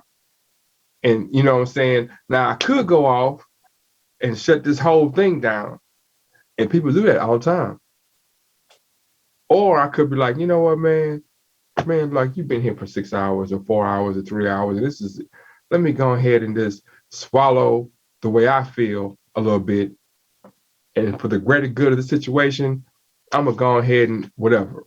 Or even if it's wrong, I'm like, it's wrong. You know what? It's wrong. Fuck it. You know what I'm saying? I'll take these pictures and throw them off. How often do you think people sacrifice for the greater good? And how often do people be like, don't give a damn, and like shit, they just feel like this is how I feel and y'all gonna feel me. Well, I mean, I can, let me basically start from the beginning. You know, when I'm playing basketball, at 36 years old, it's really, for me, it's really more for 36? cardio. Golly, man, I'm an OG then. Yeah. You know how old I am? I mean, what you 41? 45. 43. You 45. I don't believe that 43. You 45. I'm 43. Nah, you 45. If I'm 40, you 45. 1978, bro. 1974. Look, anyway. When I'm hooping, man, it's really for the cardio. Yeah. And it's for like the camaraderie part of it. And like, I think you come from a background of basically being an alpha dog on the court where you come from. And it's, I always say that the reason Chris Bosh is one of my favorite players of all time is because of what he did when he went to Miami. He was an alpha dog in Texas. He was an alpha dog in Toronto. Raptors, yeah. And then he had to go there. And like you said, he had to kind of suppress that for what? The greater good, which was 2 championships. Yeah. I think people do that every day. Can people do it every day? People struggle with it every day. It's hard. People it's hard, do it. Bro. It is hard. It's hard. But I think that I mean, I'm not trying to be funny, but I think I just don't care about certain shit. Yeah. Like if it ain't my son or things that like, or I wouldn't even say like bringing me money. Like I just don't stress over things. Yeah. I can make quick adjustments because I don't like to stress. Yeah. So I'll be like, man, I don't care about this shit. I'm trying to get it done because that's what's important to me is if I need to finish something, whatever mood I need to be in to finish it, that's what I'm gonna do. So for me, I do it quite often. I think we all struggle with it, but for the most part, I mean, you know, I got principles. So at the same time, there are certain things I'm like, you got me fucked up. Like I'm not, like I ain't doing that. You know, but like with teamwork, and that's why I think that it really saddens me that I don't think every kid should get on the court or get on the field with D1 aspirations. Yeah, that's a good motivation to have, but I think more kids need to be taught the psychology of sports. Talk to me. And it's because it teaches you that teamwork, and it teaches you like you might have somebody that's more of an alpha than you on this court or on this field. What you gonna do? How you gonna handle this situation? How you gonna handle the situation where you gotta carry a team? You know, it's some people that can't do that, and that's why I think the more young men, especially, learn that they can go into these relationships and be a lot more successful. Yeah. A lot of us dudes that are single and we struggle with it is because a lot of times we get with partners that don't understand that team dynamic. And I argue that all the time. Like it's so one-sided when you got people that know how to be on teams. They know how to be teams, and then you're trying to. And I'm not trying to bash women, but then you get with somebody that's only used to being a princess, that's only used to always being catered to. Like and then what do you do as a man? You tell yourself, "Oh, I got to sacrifice for the greater good. Now I got to carry this bum chick." That's bullshit, bro. So I'm not. Oh, she don't hear it. But hey, you know what? Hold on, before you woman bash, right quick. I'm glad you brought that up. Okay, keep going. Because I used to, me and my brother had a little league football team, which it was great coaching the kids. The parents and the quote unquote owners of the team were the worst part of it I ever had to deal with. But I'm glad he brought up the teamwork thing or the athlete thing. I've always said that a kid that isn't coachable is going to turn into an adult that isn't hireable. And the reason why I said that is because playing team sports, for me, playing team sports was like an introduction into just life and life as an adult and how you have to maneuver in the world and in the workplace.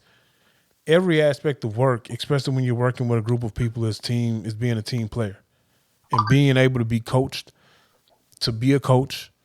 And if you at a kid, if you're not coachable, you're not hireable because you're not going to be able to have those qualities that's needed to function in corporate life, even if it's being a leader or if it's leading. Because at some point, everybody has to lead to become a leader. I mean, everybody has to follow to become a leader.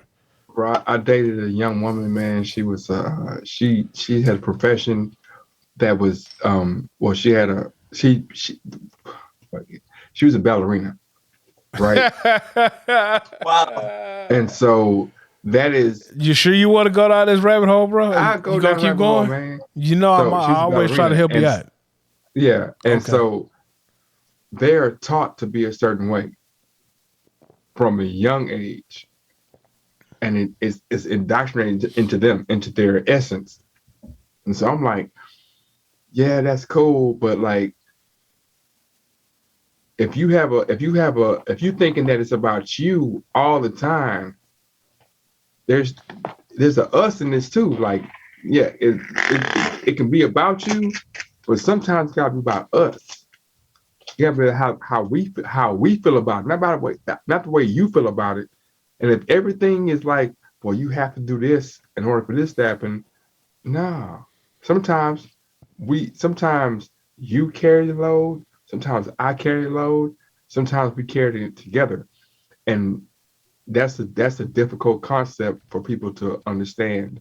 You know what I mean? Sometimes, like, and I struggle. I personally struggle with that, whether it be basketball or like with, especially in sports, because I'm like, I know it's been a bunch of times where they've been like, here, they give me the ball, whether it be football or basketball or, I play tennis, what I'm saying, whatever. It's like, it's all you. You take care of it and we'll take care of the other part, you know what I'm saying?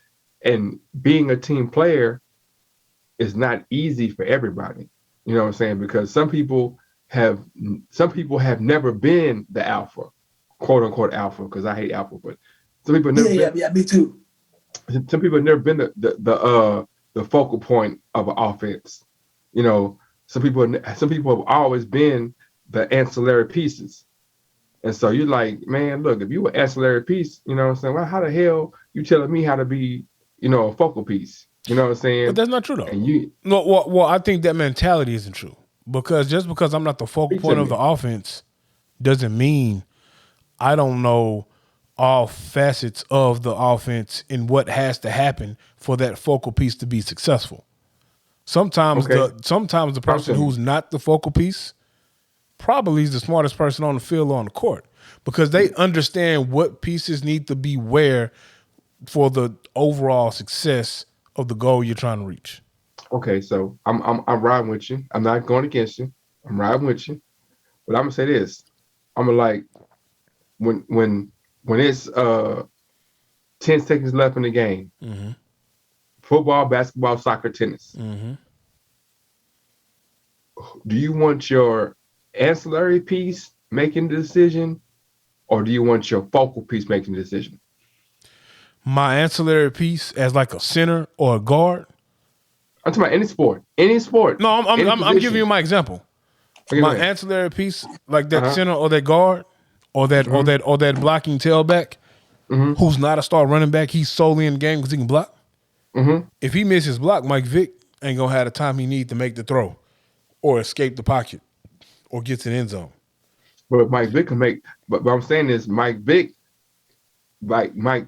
The reason why you're an alpha or you're a focal piece, because really you don't need.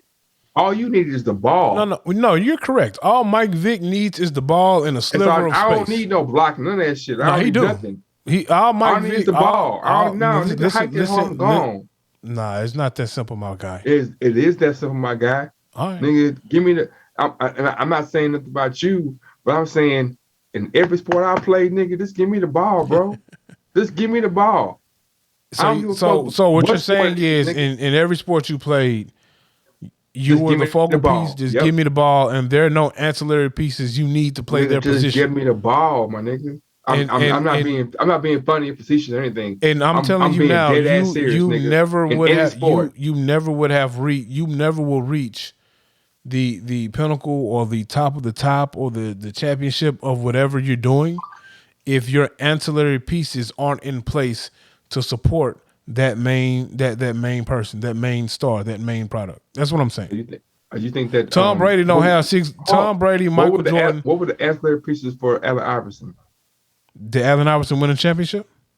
I didn't ask you that part. No, I asked you what. See, so now you didn't hear what I said. No, you didn't American and saying that the championship is the pinnacle. I asked you a question. I said, what was the ancillary pieces for Allen Iverson? Never mind. When you start doing this shit right there, that means I'm right. No, because you're not hearing what I'm saying. You're not hearing what I'm saying. I said in order for you to reach the pinnacle, to reach the goal, the pinnacle is going to championship, right? Can I finish my sentence? Yeah, the ancillary pieces have to be in place. I'm not going to be successful as Allen Iverson reaching the pinnacle, which it should be the championship. If I'm in the NBA, my goal should be winning the chip or winning the championship of whatever I'm in. Should be being the best. He went there though. I said win. I didn't say get there. I said win. Hold up.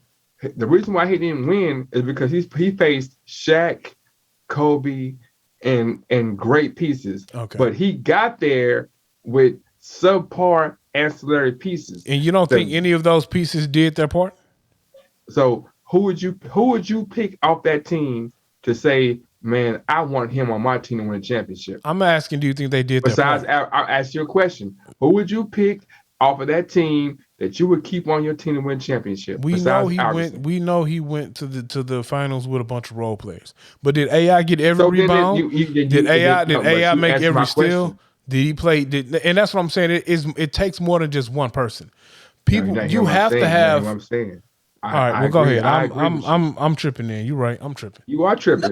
I feel like one of the earlier question you asked was like the last 10 seconds, and it comes down to taking the last shot. But even with that, I mean, I remember looking at the what was that shit that Jordan just did, The Last Dance? Yeah. I remember, if I'm not mistaken, there was one buzzer beater that he didn't hit. The white guy hit. Paxson hit one and Kerr hit one. Oh, okay. So at that point, the ancillary pieces were the at that they were the focal point of the offense. No. But who passed the ball to Kerr and who passed the ball to Paxson and Kerr? That's what I'm saying. It's no winning with homie, bro. Who passed the ball to Kerr? Who passed the ball to Paxson to win the championship? I mean, you have a solid point, but at the end of the day, they were the focal point and decoy too. He played the decoy. He was the focal point, and because he's the focal point, he drew two defenders, and then the ancillary piece did what they're supposed to do. Well, can I ask you a question, Book? Can I ask a question? Yes, sir. Did the ancillary pieces play their role? Yes or no? They did, yeah. And that's all I said. I said I don't care how great you are, you got to have ancillary pieces or supporting cast that has to do their thing to get you where you want to get there. Tom Brady ain't got 6-7 rings, however many he got, off the strength of his greatness. Some kickers got him that shit a couple of times. A couple of times the defense was solid as hell. A couple of times. Let's not forget his first. Let's not forget his first ring. His first ring. He was check down king. 60-yard kicks did the kickers kick? Brady. What's his name? Adam Vinatieri. Was it Adam Vinatieri? 60-yard kicks the kickers kick. Vinatieri probably got a couple. Yeah. Vinatieri got a couple. 60. No, that's sick. Come on now, 60 is a stretch. Now, if you talk how many 50 yards, if you start getting into 45s and how many 50 46s, yards? Well, you tell me, sir. You know them. You tell me. Statman, tell me how many. I'm telling you that all the kicks were 40 and below. So what I'm saying is that Tom Brady, the focal point, put us in the position where all I had to do my job. So we're saying the same thing, because all I said was you don't get to that pinnacle and win that pinnacle without the supporting pieces doing what they need to do, being in place, completing their task. You're the superstar. You're the focal point. You've done what you're supposed to do as the superstar. Your ancillary pieces still got to be in place, and they still got to do their job. I asked you if I said, "Hey, look, you can't have Allen Iverson, but you can have anybody else off the Sixers. Who you taking?" But that's the stupid question. It depends. See, that's an interesting question, because what am I already working with? Because once again, everybody can't do what Chris Bosh did. You can like, everybody's looking at this Lakers team this year that's coming together, and hopefully these guys can suppress that alpha dog mentality. But you would love to have that lineup. But if Carmelo doesn't learn how to become that ancillary piece, or you know what I'm saying, like, those guys have to know how to play their roles. But if all them dudes come in there thinking they finna be the focal point of the offense, you gonna have a mess. Yeah, and what I'm saying is that's what's so unique, because I'm like, coming into our situation and our team, I'm like, okay, I'm looking at it. I'm like, we got point guards, we got wings, we got shooters, because I can take, if I take 20 shots a game, I've taken 20, 30 shots a game on teams, and we won in that league or in any league, right? But I'm like, shit, okay. I said, we got a point guard here, we got wings, we got shooters. So I'll take my 20 and bring it down to 10. I'll pick my spots Okay, if I get a one-on-one, I'm going. If it ain't one-on-one, I'm offense, right? How many people feel that way in life is my question. How many people say like, you know what? I could go and do this thing on my own, but I'm gonna work with the team and make this shit work. That's the question I'm asking. It's not me saying me like, oh me. I'm saying in general, like people generally invest in themselves and be like, well, I got this. But how many people be like, well shit, I know I can get this, but shit, what if we got this? And put it on a bigger scales, what if I've seen different cultures say like shit, I could go get this, I could go off and do this shit as a silo, but what if we got this?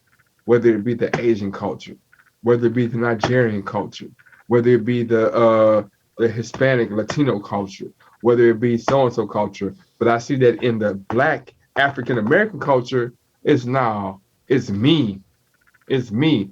Name me something the Turkey has collabo with in the last 5 years.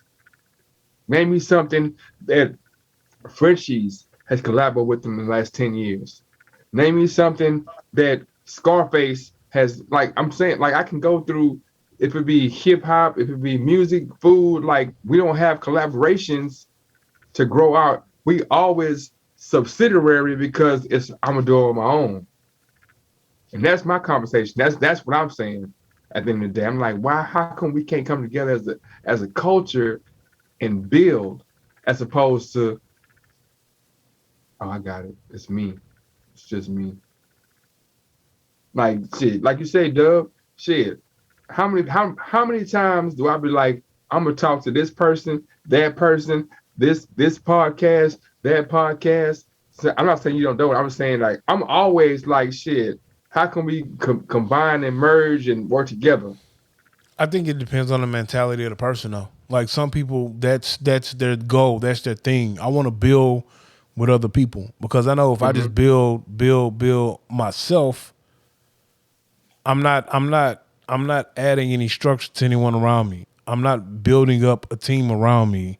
I'm not building up an infrastructure around me that will make us all successful and stronger as that one force. Because one person can get overtaken. You can't overtake like 20 at once. You know what I'm saying? Like I'm pretty sure you can, but what I'm saying is I'm the type of person, I want everyone around me to win. So I don't want to be the only millionaire and everybody else is 100-aire. You know what I'm saying? If I'm a millionaire, I want all y'all to be millionaires. Yeah.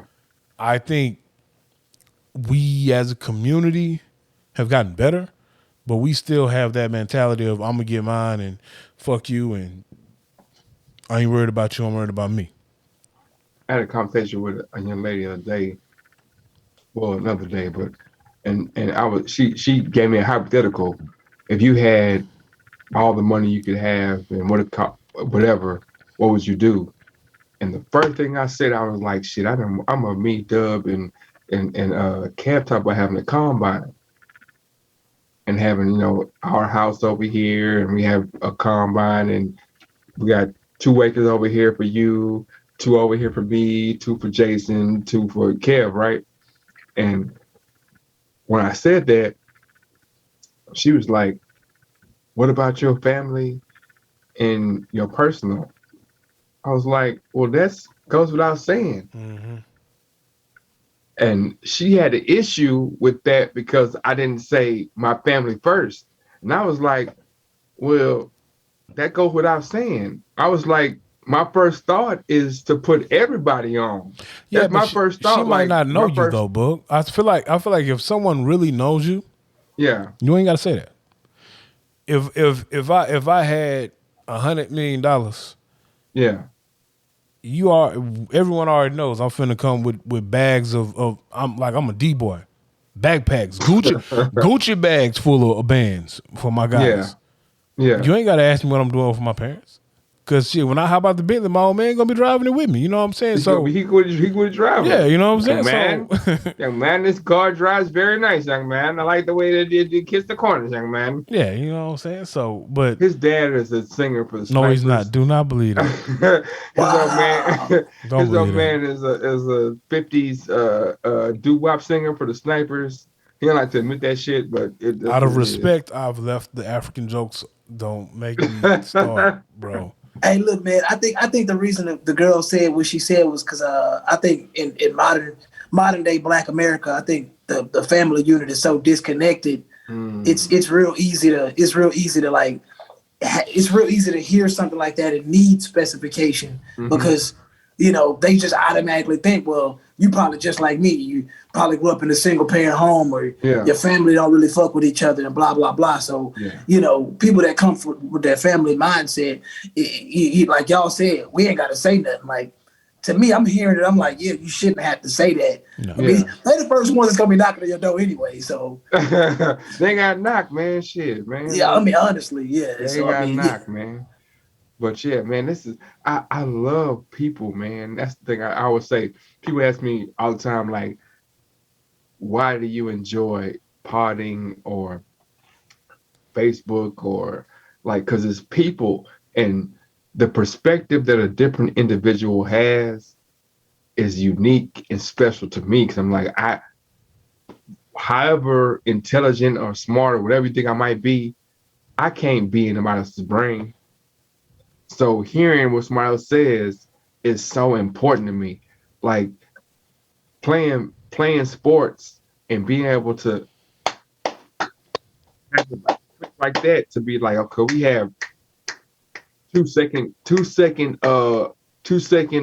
decisions. I thought you was doing this. Oh, no, I was doing that. I got you. You know what I'm saying? We're not mad about that. Next time I know. You know what I'm saying? And that's definitely. That's how I feel about everything. It's like, okay, if I saw you here, we was there, and I thought this, okay, on my bag. Next time I know. You know what I'm saying? This is what you like. This is what I like. I want to pass that thing, or I want to see you shine. Yeah, I know I can shine, but I want to see you shine. You want to shine? Shit, shine. You know what I'm saying? You be hearing me every time. I be like, I see you.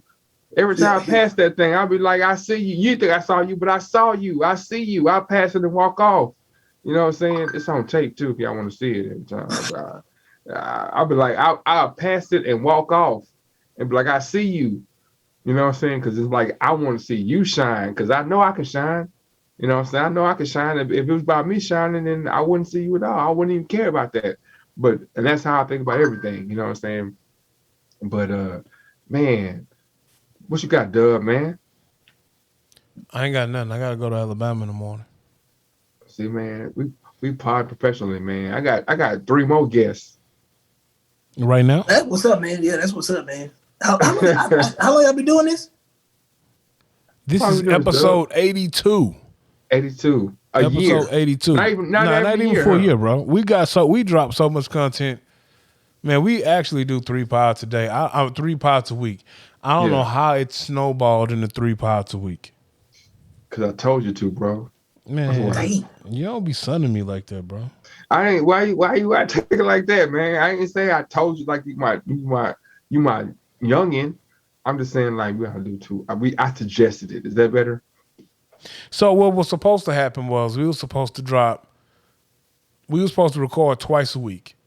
Yeah. And out of the twice a week, one day we would do a shorter pod, so we would have extra content for a third pod. Okay. And that snowballed into us. Once we start talking, it's always at least 2 hours. Yeah. And I ain't like my whole pod got scrapped damn near. Your pod, no. Your pod didn't get scrapped. Ain't get scrapped. You just ain't said I'm ready to record. I'm gonna come in. Okay. I ain't gonna say what I'm gonna say because it's recorded, but I got some stuff coming. You know what I'm saying? I got me and you, Wells, gonna talk. You know what I'm saying? But I got some stuff coming, man. It's been. My ultimate goal is to not be talent on a pod. I like the producing aspect of it. So, I'm gonna get a studio where I can produce pods. If I wouldn't have had to move from Texas to Georgia, I probably would be in the studio right now. I would have had it by now. So my goal is to definitely produce pods and content. I don't have to be behind the mic or behind the camera. I think Bug is really the talent. I like Bug's point of view because on some real shit, Bug has like a weird point of view sometimes. Why I gotta be weird though? No, it's like a weird point of view sometimes, and I get it because I know, like I told you the first time it came up. I get it because I know who Bug is. Yeah. But sometimes when people hear your stance, like the R. Kelly thing, it could come across as you caping for pedophilia. I know the truth, but they don't because they don't know you and they don't know the full content behind it. But I like your point of view because I like the fact that you're unapologetic about it and you're going to share your point of view regardless of how you feel like somebody's going to feel about it. And it's 11:58, so I know it's late. But what I'm gonna say is my point of view is not. I don't take a side to anything. I'm not saying that this is right and this is wrong or this is good and this is bad.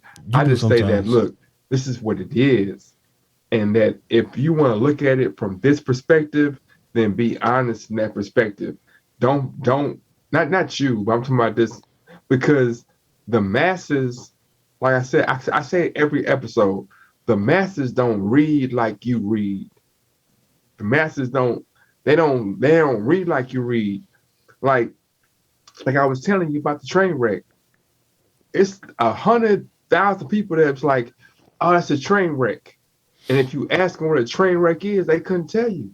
Well, I didn't even know that. I didn't know that. That's what I'm saying. But like I said, that's what I'm saying. Learning never stops though. Like, yeah, when you exactly. So I'm saying, like, so if I'm telling you that, like, for whatever reason it is, and it might be my me being foreign, that I grew up always wanting to learn, always reading, trying to understand, because the perspective my mom and dad had wasn't from here. So me listening to them, shit, I wouldn't understand nothing. So I had to go and figure out a bunch of shit. I had to go and read, and I'm literally encyclopedia every day. Like I'm reading from A to Z. I'm reading, trying to understand, so I can have so I don't go out there and be like naked.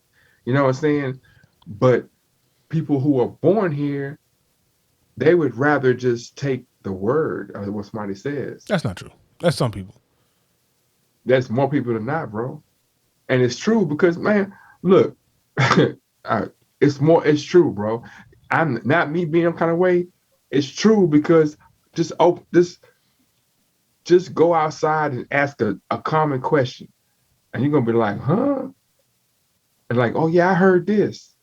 Well, who you heard it from? Oh, I saw a meme, or my great cousin told me this shit, or whatever. Like, that's not me being a certain way. I say this shit with God love, bro.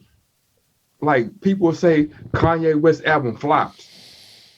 I'm just keeping it simple. They'll say his album flopped. Like, so I don't know anyone who said his album. I don't know not one person who said Kanye West album flopped. Nigga, you crazy. I don't. I'm saying I had a conversation every day.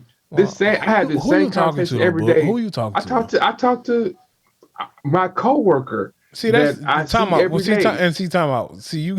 I'm not talking about the king. I'm talking about no. This is another thing I'm talking about. But I know the type of people you converse with on a daily basis. Some of them niggas you shouldn't be talking Kanye West numbers with. You got to know your audience too, my guy. That's what I'm saying, but they're normal people though. Nah, I know everyday Joe. There's some people the everyday Joe I can't talk Kanye West numbers with because they're not music connoisseurs like yourself. Watch this. Chris Brown got mad about the Kanye album when it came out because he wasn't on it. How do we always? Kanye came back and put Chris Brown on the album. Chris Brown got mad and said some fly shit about Kanye. And Kanye took him back off today. That is normal. That's normal. That's normal for people to be to make knee jerk reactions are normal. It's not normal for people to sit down and think about it and be like shit. Like the very fact that people are like agreeing with Soldier Boy being upset because he's not on the, how the fuck are you mad that I'm not on the album? How can I talk shit about an album and be mad I'm not on it? Like if you trash and you ain't good, why I'm mad? Like nigga, you ain't shit. He's mad. He's mad he's not on the project because of the success of the project. And he had a song on the project and he felt like it should have stayed on there.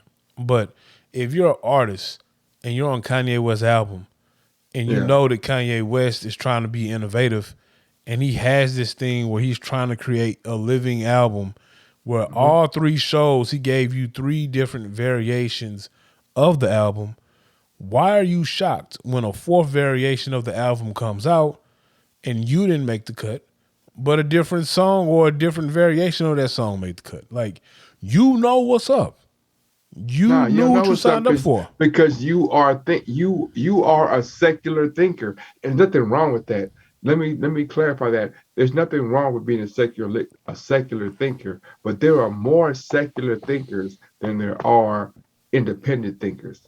And it's crazy that we're in 2021 and had that thing. Like there was a bunch of people who were like, the world is flat. The world is flat. It's flat. And then because that was the secular thought. And then somebody was like, man, nah, bro, how the fuck is flat? Like that's common. You talking about the people who believed it because they heard it, or the people who believed the scientific hypothesis and then did their own research that led to the scientific hypothesis that the earth is flat? We can end on this. No, I'm asking. Do you think those people are wrong? Do you think those people are wrong if they read about the flat earth theory and they read the scientific hypothesis and they took the word of the experts and they found some tangible evidence and they think the world is flat? Are they wrong? I'm asking, are they wrong? If they and they did the research. But what I'm saying is, like I said 100 times, how many people do you think are doing the research? I think there's a large number of people who, if they're passionate about something, they're going to research it. No, you said they're passionate. I said you're saying a caveat than saying a lot. You said it's a large number or a caveat. Which one? I think it's a large number of people that are passionate about things and they research said things they're passionate about. Okay, so I want you and I want Mr. Wells to go to your friends and ask your friends how many of your friends believe that a man lived in a well for 3 days. See, we're not talking about that. No. You talking about people who have common sense and the caveats. I'm just saying, ask your friends. I'm pretty sure every friend that I common sense, man. Every friend that I have, if I ask them about a man that lived in a well, I'm pretty sure they know a man didn't live in a well. I think you're wrong. You said the people in our circle. I think that you're wrong. I think that you go ask 20 friends, and I think that if you ask 20 friends if a man lived in a well, they're gonna say, if you ask them at first, they're gonna say no. And then you show them the Bible first, they're gonna be like, oh, okay, yeah, that's real. I would hope they know what parables are. You do it on your own. You ain't gotta tell me shit. Boog, I don't know who these. Honestly, Boog, I ain't gonna lie to you. I don't know who these people are you be talking to, man. Nah, you know them. You nigga. Now, I know. I can go talk to some Bible-toting, blue-blooded Christians, and they gonna say, common sense-wise, hell, ain't no way no man gonna live in a well, let alone spark up a fire. Now, if it's in the Bible, though, I got faith. True. It happened. It's true. If whatever's in the Bible is right, man, no matter how ridiculous it sounds, bro. I'm just telling you, that's why I gotta watch that show Midnight Mass on Netflix, man. It's a limited series, man, and it's just crazy how they twisted the words from the Bible, man. It was actually pretty scary, and I'm sitting here like, damn, like that you could do that. Yeah, you could really I know you can. Like I know I do it every day, man. I know I do it every day, bro. I know it. I know extremely intelligent people that if you said JB just walked on water, my nigga, it's wrote down in my tablet. They gonna look at me and they gonna say, "Hey man, you need to be drug tested." And then you pull out the Bible and say, "Hey man, Jesus walked on water. Jesus walked on water. It's fact." You know what I'm saying? You know what? I ain't gonna let you call Jesus Jesus never again. You know, I almost got into a fight over that, right? When I was in middle school, man, this was my first experience with like. All right, so in elementary, I went to school. So the first half of elementary life, I went to school with number Jewish people, and then the second half of elementary, I went to school with numbered us. So by the time I got to middle school, it was black people and Mexicans. My girlfriend went to school with them, by the way. Wells, his wife, me and his wife met at this. I met his wife the same day that he met his wife, but I met her first. Not that I was trying to holler at her. We just ended up walking in together. It was me, his wife, and the CEO of the company we used to work for. And then, 15 years later, 20 years later, my girlfriend, we just ended up talking about so-and-so. She's like, "Oh, yeah, I went to school with Aaron," because she's a Williams too. And they were like, she's showing me pictures of him in middle school. So life is like that, whatever. But that's crazy, man. Yeah, it's very crazy. Bro, I was in gym class and Hobie wrote his name down. I'm like, "Say, man, stop playing with God's name, bro." And he's like, what are you talking about? I'm like, "Say, bro, that ain't some name, man. You better write your right name on the board, bro. I'll be playing with God's name. You finna get your ass whooped in the name of Jesus." Like, I was that serious with it. And he was like, "No, my friend, my name is Jesus." I'm like, "Man, hey, man." Like, it was finna go down, and the teacher had to be like, "Dude, separate y'all, separate us."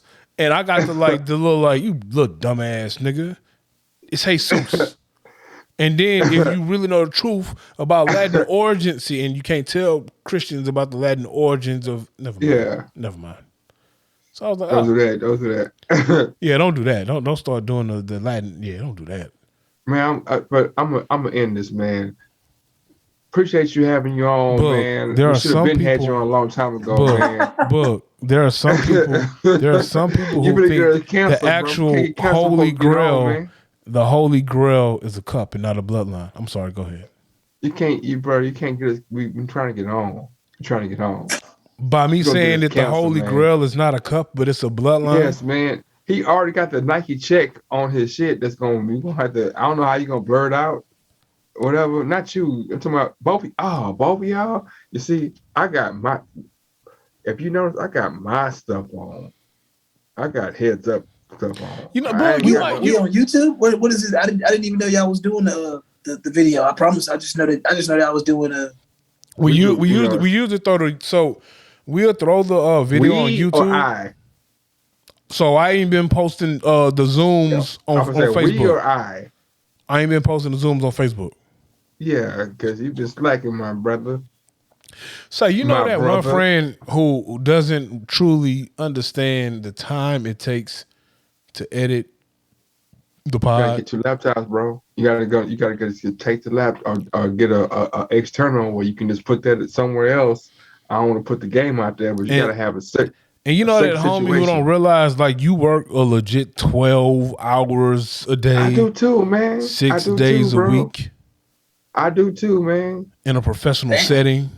Why? See how you try to throw slaves in me? A professional setting. No, I'm not saying Heads Up Houston is the pinnacle of professionalism. I'm just saying. It is, bro. I'm just saying, like, I don't move around how you move around.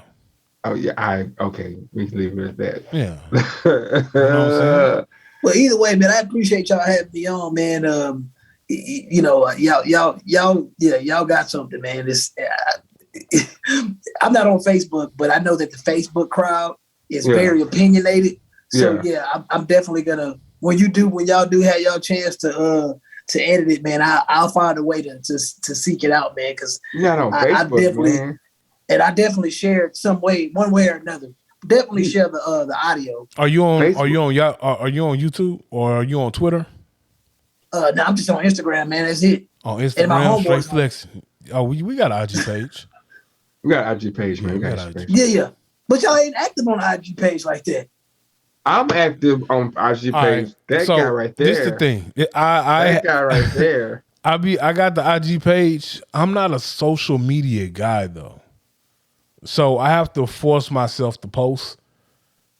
And you know what? The Facebook page is live, bro. The Facebook page is lit because he's a Facebooker, bro. Like, and ain't no slugs being shot. Like, Boog probably gonna post like 4 times a day on Facebook. So once he created the Facebook group, it's lit because he gonna post 5 times a day.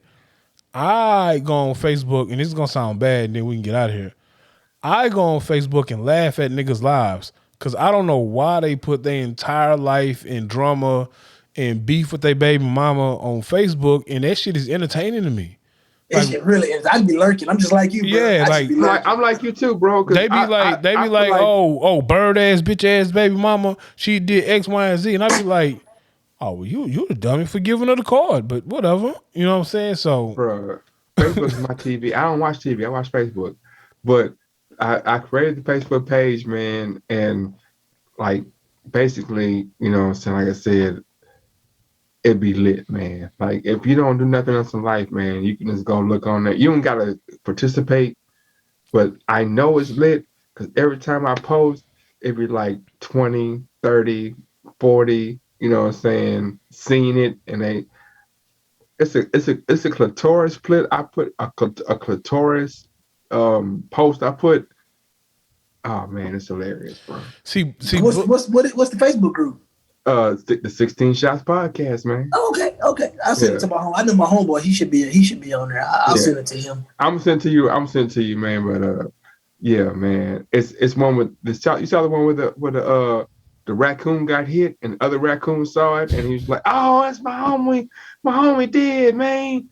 Motherfucker!" It was a raccoon got hit by a car, and other raccoons saw it, and he fell out. Oh man, look, man. I'm across the board, man. Like I grew up in different parts of Houston, man. So yeah, he ain't really from Detroit. He just from I'm from Third Ward, Texas. Though, he's from Uganda/Houston. Look, you on the bottom, bro. So anytime, you know what I'm saying, we can still, drop the elbow or the people's elbow on you, what man. What are you talking about? With your perfectly. Look, you can't even see the shit in your shit because your camera is so fucking perfect, man. What are you talking about, man? The shit. You know what I'm saying? This perfect camera guy over here, man. And you're lucky I'm getting feedback all of a sudden, man. You want to know something funny, and then we're going to let you get out here, bro? Yeah. This is the same camera that's been sitting in my house for months. This nigga, he be at my house 3-4 times a week. And the sad part is, he is the graphic design, digital guy, artist, photography nigga. I'm not. I'm the gadget guy that just happens to have all these cameras. And you know what? He come in the house. I say, Bug, bro, nigga, you know how to do this. Get the camera. He don't touch him. But he want to ridicule me. But it's okay. He got to get the Facebook popping, man. It's okay. He showed me. He showed me a trick or two.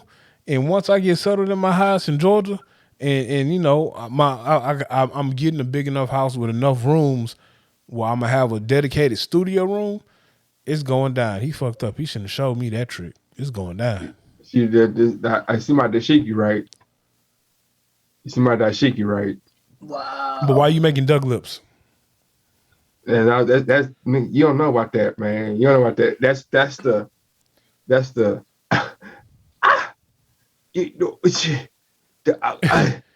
You're making the lips that my 21-year-old niece, when she does her bathroom thirst trap photos, those are the lips she use. There's also the same lips we use, and we like pause. He told me that he was going to take my business.